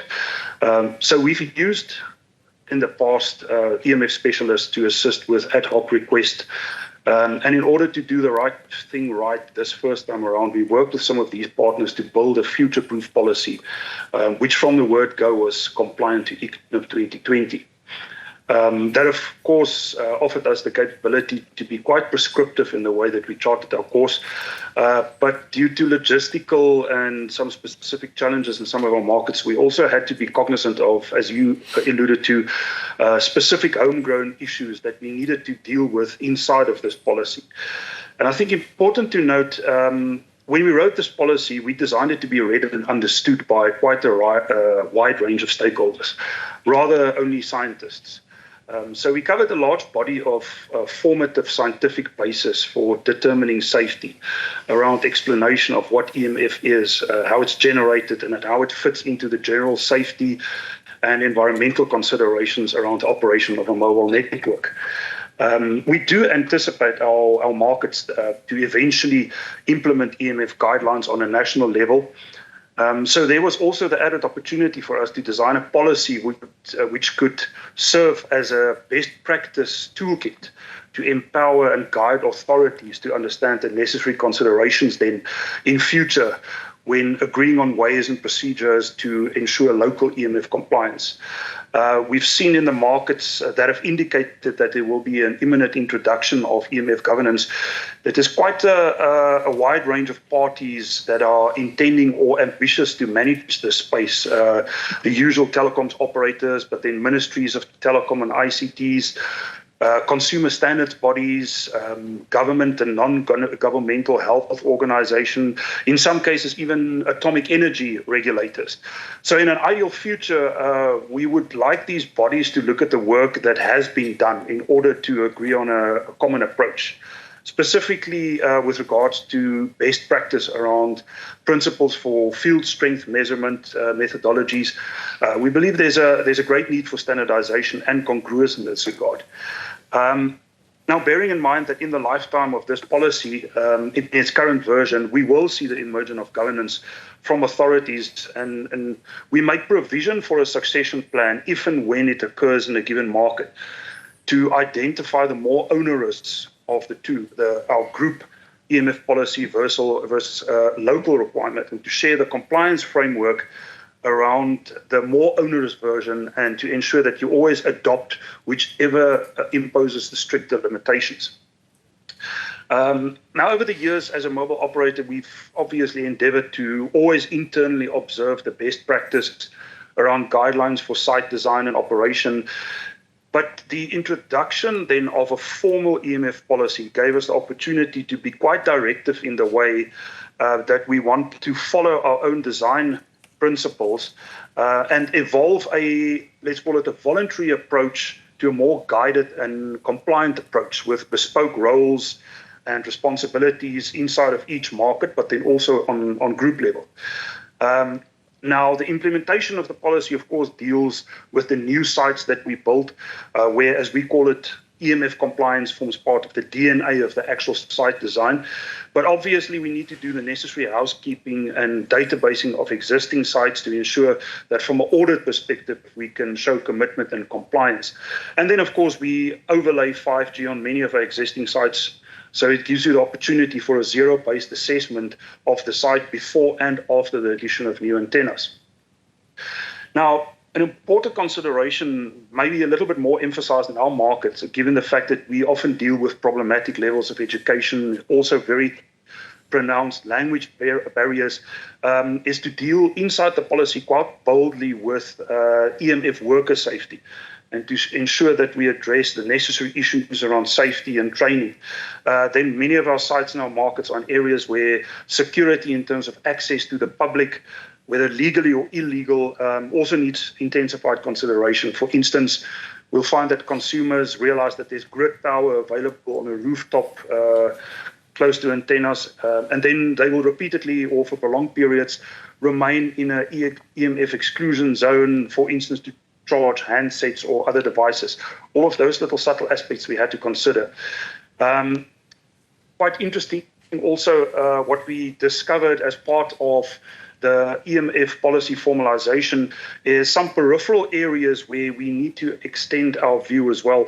One being existing towerco contracts. Now, in a Pan-African context, a large amount of the sites and towers are owned by towercos.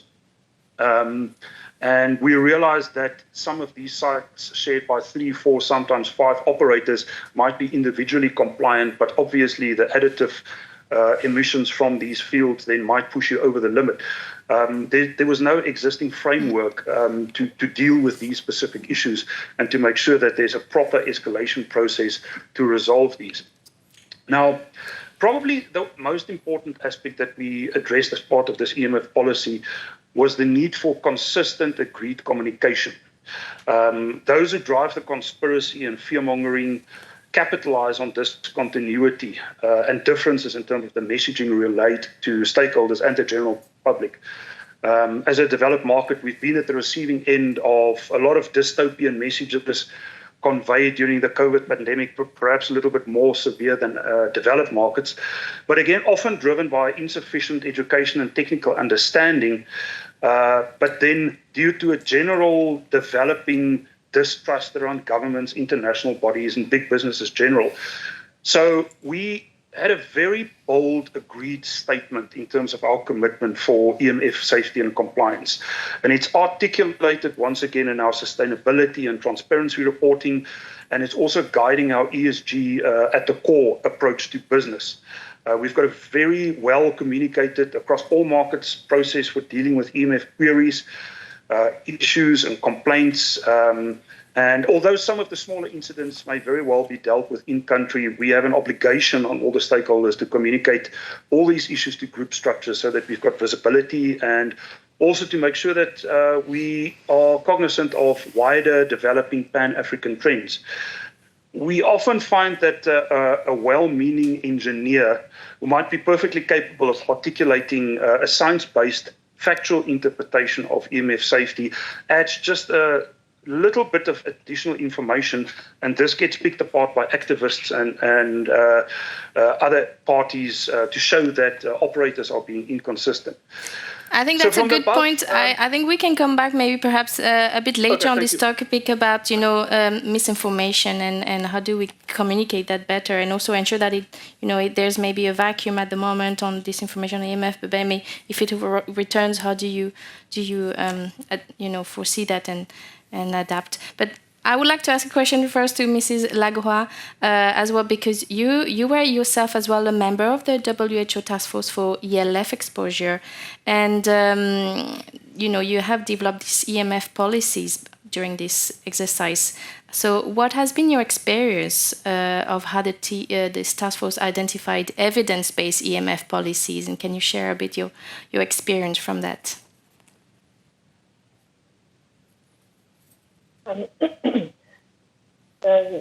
Yes, of course. I mean, as a scientist, what we did is that we considered first the existing expert groups' reports. Those groups who are using this weight of evidence approach, as Theo was saying before. And so basically we considered a report from WHO, the EHC, the EMF Blue Book, and the SCHEER, which is now the SCHEER reports. And of course, if we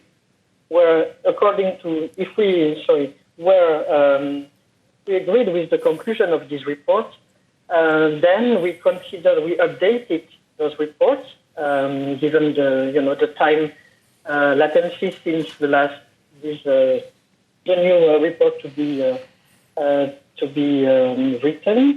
And of course, this is not a systematic review, because at that time we didn't speak much about that. But I mean, the protocol is quite similar, because we use this weight of evidence approach, and for all the new papers that we studied, we of course were looking at the quality of the paper, which is like the scoping exercise of the systematic reviews, and the confidence, and then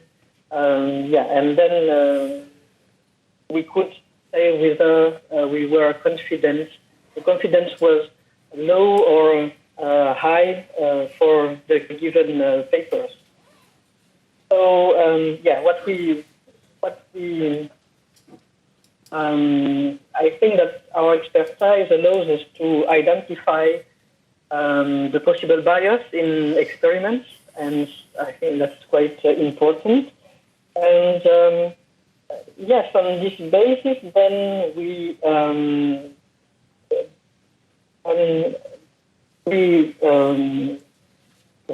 then all contributed to the conclusion of this report, the WHO report. And it's a collective work, and of course only consensus opinions were taken into consideration. We understand it takes a lot of energy, as mentioned already before by Professor Verbeek. So I understand it's consensus building is also a difficult one. Thank you so much. But can I go back to you, Mr. Seri, because it's interesting to see how you've integrated this, new scientific evidence and the research and how you have involved other regulatory authorities in that discussion. But how, as well as these limits, is this also about, it's not only about reducing exposure or reducing concerns. How do you also ensure that, there are some other measure maybe that needs to be taken into account? Yes, well, when you're implementing an EMF policy, obviously, you need to look you need to look at the EMF policy from both a micro perspective as well as a macro perspective. So what do I mean? So when you are implementing the policy, you're obviously addressing a point of concern or a problem. So you are trying to address this point of concern or problem through implementing policies and procedures. Obviously, then you need to measure these processes and procedures in order to ensure that the initial point of concern is actually being addressed. So that is one way how you can identify that the EMF policy which you are implementing is actually addressing the initial problem. But at the same time, then you also need to consider the EMF policy in a macro environment. That is, you need to ensure that the EMF policy that you are implementing is also fulfilling other policies which the country might have, like the social policies, economical policies, political policies, which such policies will also have other influences, both from the local aspect as well from international aspect. So it is important that the EMF policy is not just seen in isolation on its own. Yes, you need to make sure that the policy is being implemented in a way that you are addressing the initial point of concern. In the case of EMF, is the safety of the general public, and ensuring the emission limits are well within the limits that the country thinks that is ideal in such a situation. But then at the same point in time, Obviously, you can't have EMF policies which, first and foremost, you need to address, as I said, the safety aspect of the general public. But then you need to ensure that the policies that you're implementing will not stifle other policies that you might need to implement. So rightly, you mentioned this public concern is a crucial element to be part of this balance. And Mrs. Minozzi, can I ask you perhaps what has been your experience in Italy, especially with this campaign of false information about 5G especially during the pandemic and on social media? There's also maybe a re-emergence of EMF misinformation there by some concerned groups. So is there a risk of a new EMF information vacuum, do you think, and how should we tackle it? Well, I think that maybe not vacuum, but surely the attention is lowered, because during the pandemic, the period of the pandemic, concerns were really high because there were, as I said, vocal group of people, I would say, asking to stop 5G, these sort of things. So the policymaker also took charge of this issue, because we really had some frequently asked questions from the Ministry of Safety and the Public Institute of Health. So they really did some kind of public information to stop this fake news. And it was very, very important in order to stop the orders from the local communities I mentioned before, and to make people understand that also having the rollout of new network was a priority to enhance the country's competitiveness, but also simply to lower digital divide and boost development all over the country. So it has been an important period in this view. And maybe nowadays that problems are a bit lower, even attention at this point is a bit lower, but we hope that it is just because we are working on having something better. Yes, I hope so too.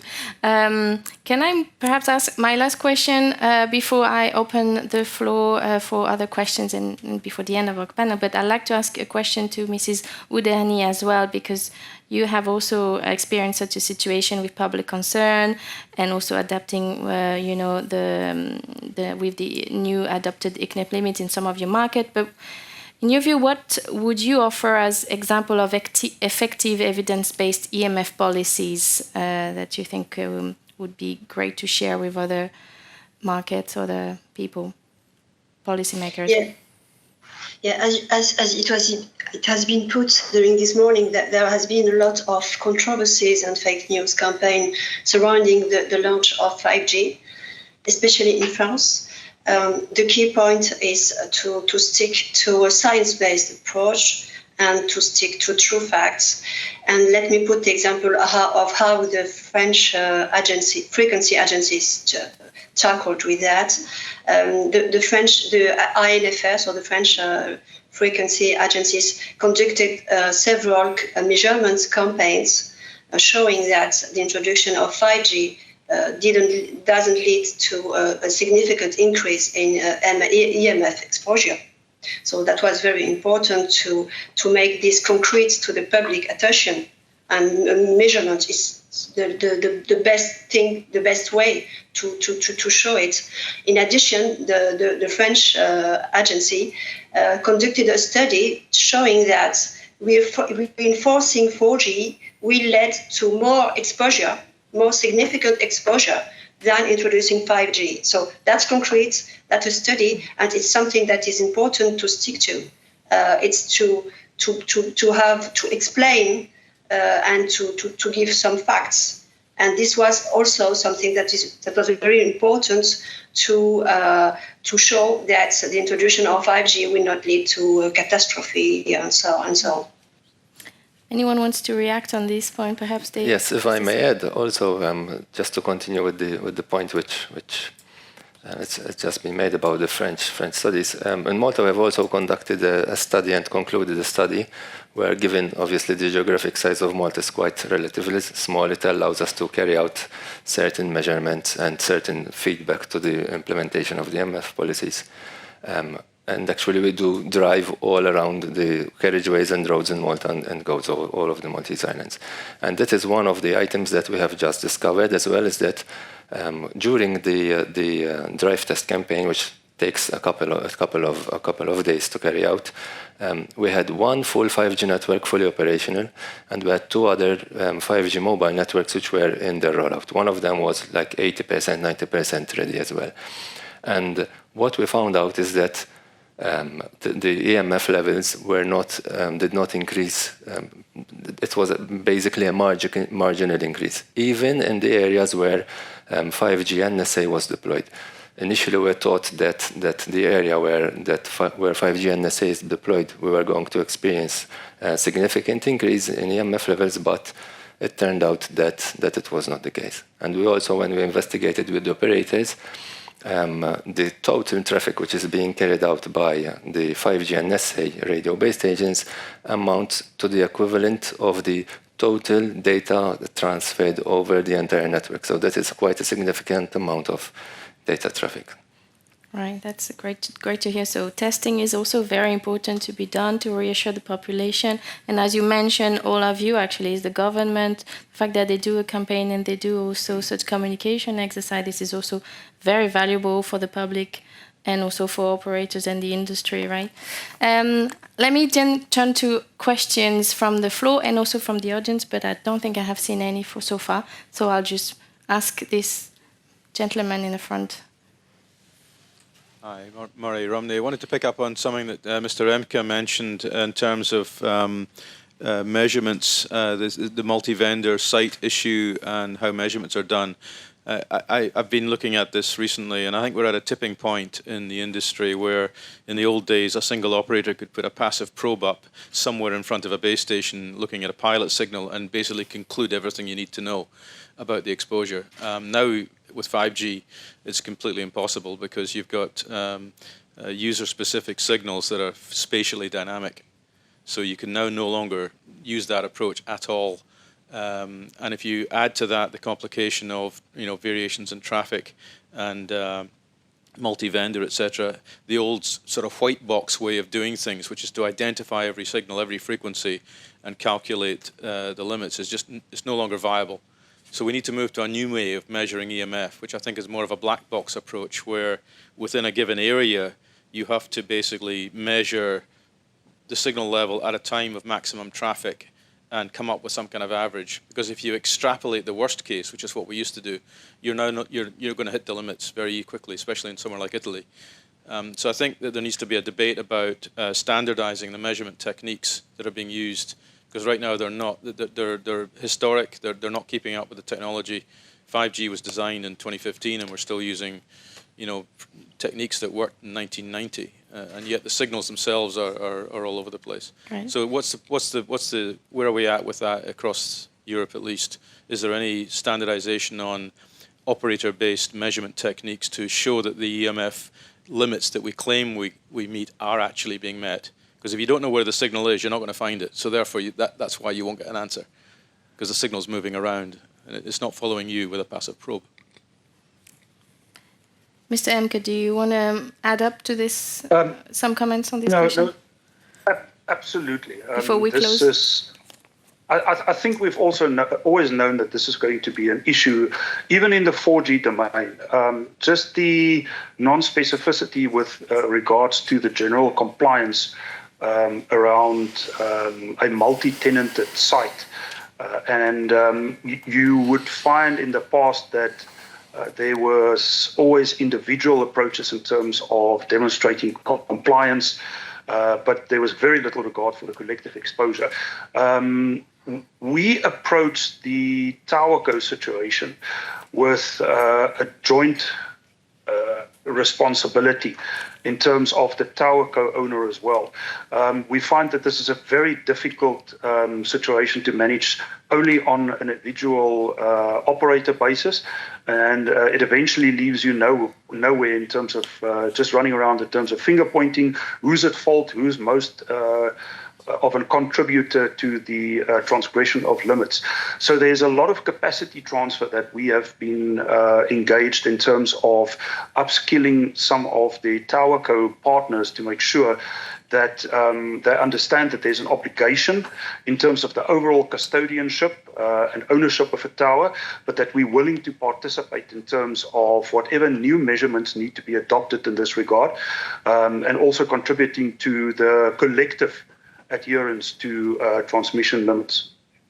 But that's a very, very, very important point that you raise. Yes, thank you so much. I think we're done for our discussion, but feel free to continue the discussion. But after, maybe if you're here for the lunch, maybe you can ask it. Just to add to that point. Quickly, very quickly. Yeah, Sorry. just to add, I think yes, I have a. So just there are measurement techniques standardized already in IEC on 5G. So you can talk to my colleague Joseph, who's here, who contributed to the IEC. Or Christophe can also talk about it. So I think now we are also on the 3.5 gigahertz has been standardized, but also we'll have standardization on the millimeter wave. So there are techniques taking into account the dynamic behavior of 5G. So. The person just behind you, very quickly as well, perhaps. Sorry. Also, very quickly, I'm from the Uenda companies, and for the 5G and the user beamforming, we actually implement a software algorithm in the base station to, for example, to calculate the emission, also in particular direction, or integrate the value, and even windowing over a certain time, depending on the regulation. So there are actually definitely ways to go, and we would also very much appreciate the discussion on this one to have a standardized approach. Thank you. Right. Thank you so much, everyone. So let me just thank you, everyone, and I'll pass the floor now to Jack for the final summary. Thank you. Thanks.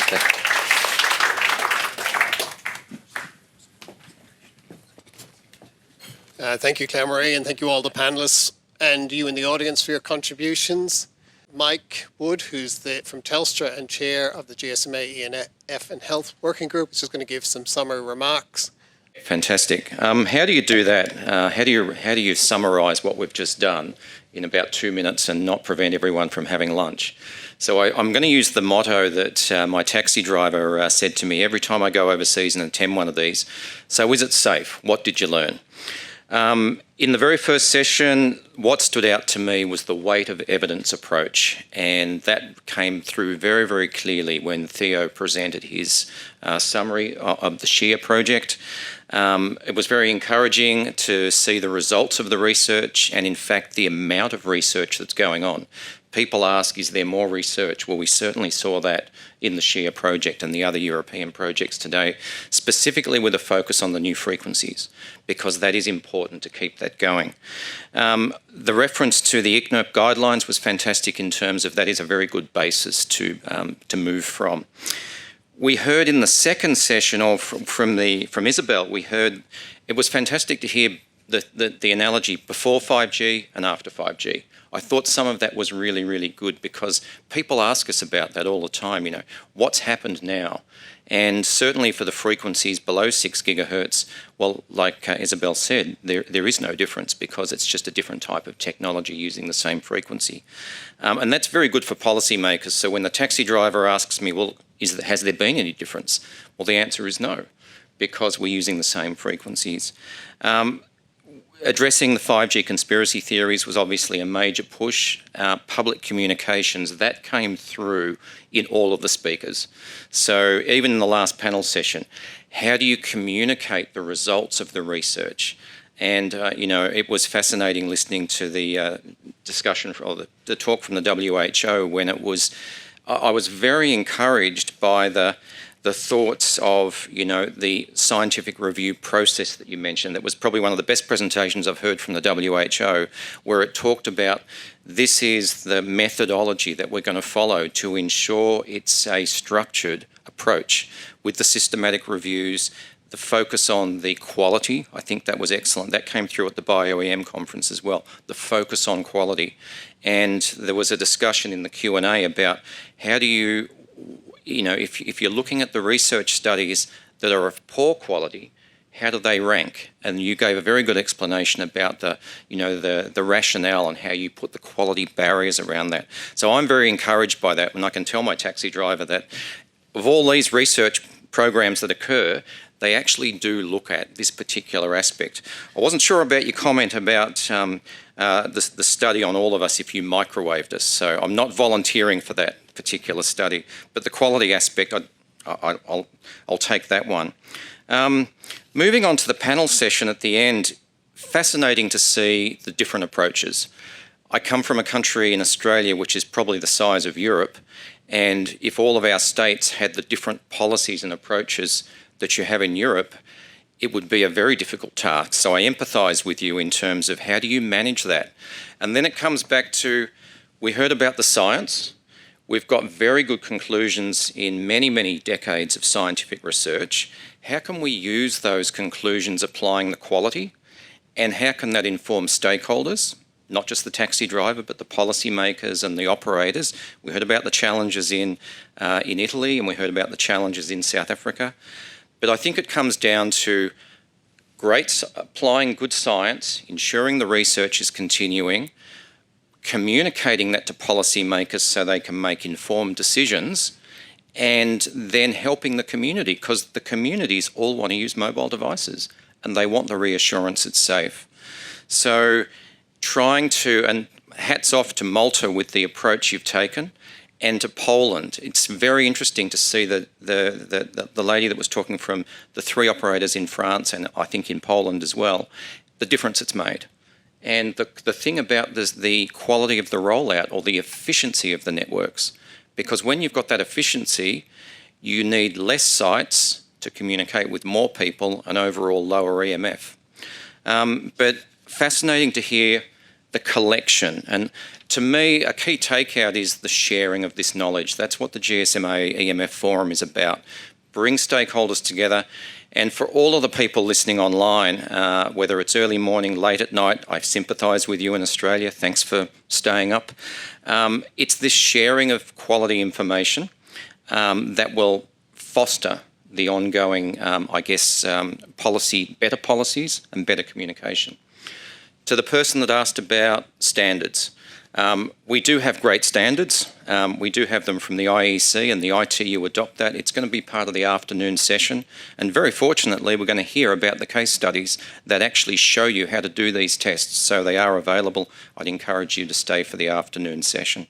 I want to thank first off, the steering group that developed the program for this event. Anyone who's organised events know they take a lot of time. We started planning this in January this year. We got the final slides at lunchtime yesterday, so it was touch and go that we would get here on the time and on schedule. But really thank that steering group for all their input and all the time over that period. Thank for the broader GSMA EMF and Health Working Group who's helped and inputted into that process as well. Thank you all the speakers, both in person and online. Without your content, these events don't happen. Thanks to my GSMA colleagues for dealing with all the administration that makes an event like this operate. And thank you, Jack, for all the organising on behalf of us too.